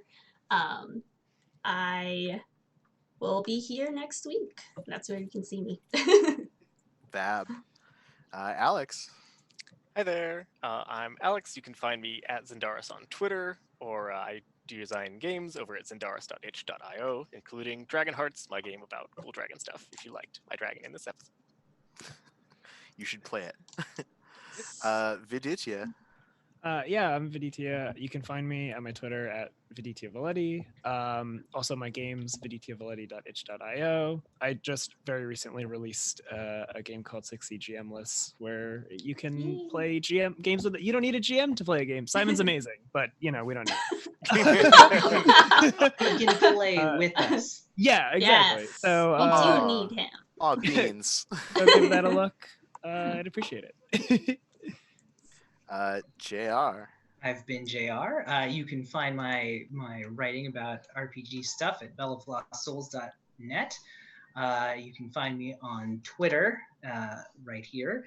And I'm also going to be writing on a Kickstarter coming up in a month or so called Monster Care Squad, a Ghibli-inspired tabletop adventure of healing monsters and solving local problems in the gentle world of Aldamura. It's basically Monster Hunter and Shadow of the Colossus, except you're trying to make the big monsters better instead of turning them into armor. Beautiful. Aw. I got a link for that if I can drop it in the chat. Yeah, drop it in the chat. Put it in. You can follow and get updates when we launch. Nice. And last but not least, Kevin. Hey, I'm Kevin. You can find me _Knack on most of the socials. I don't have anything coming up, but I recently wrote an adventure for the first volume of Unbreakable, a collection of adventures based on Asian culture and mythology by Asian folks and illustrated by Asian folks. We're real proud of it. Check it out. Buy it. Give us money. Support Asian folks. Support marginalized folks. Yeah. Please. Yes. It's so good. Thank And I'm Simon. I've been your keeper. You can find me on Twitter at Lucha Libris, where I talk about RPG theory and social justice. And I also write games on my itch under the same name. So you can go out there and check out. I wrote a game about Cats the musical. It's great. I got to play test it recently. It works. I love it. I will be tomorrow on Scraticus at 2:30 Eastern playing Blades in the Dark. So if you like what they do tonight, go check us out tomorrow. Also on Friday, I am a voice actor for the Penumbra podcast, a queer sci-fi and fantasy audio drama. So definitely go check that out if you're looking for something to listen to during these trying times. But tomorrow we are going to be doing our part 2 of our live voice acted playthrough of a fan dating sim for the podcast. So the entire cast is going to be on a stream live voicing all of the characters. Valdrianth, thank you so much for the raid. You've come at us as we're doing our closing credits, but maybe you want to go check out our stream for the Penumbra podcast tomorrow night. We'll be doing live voicing for all the characters. I might be doing some of them if we get to those parts of the stories. Also on Sundays, here on this channel at 8 o'clock, I am playing Erwin, which is a homemade Numenera setting based on Skyward Sword. It's very cool. Go check that out. And I am a curated play program GM for Magpie Games. So if you want to play a private game with me of Masks or maybe something else next month, go to magpiegames.com/curated-play. You can learn all about how to do that. With that being said, thank you all. Yes, we're so sorry that you joined us at this time, but do go watch the VOD because this was a really wholesome episode. This was really cute. We did a whole Christmas thing. We fought a Krampus. It was fantastic. There were presents. And there were gifts. I actually teared up a teeny bit at the end. It was really wholesome. Watch the VOD. It'll be here. It'll be on YouTube. Come back next week at 8 o'clock. Where we will be playing more Monster of the Week. So yes, thank you for the view count average. Stick around because your raid will now be raiding Scraticus Academy, and you can give them some love and see some gameplay. So thank you all for joining us, and we hope to see you again next week for more monstery action. Yeah.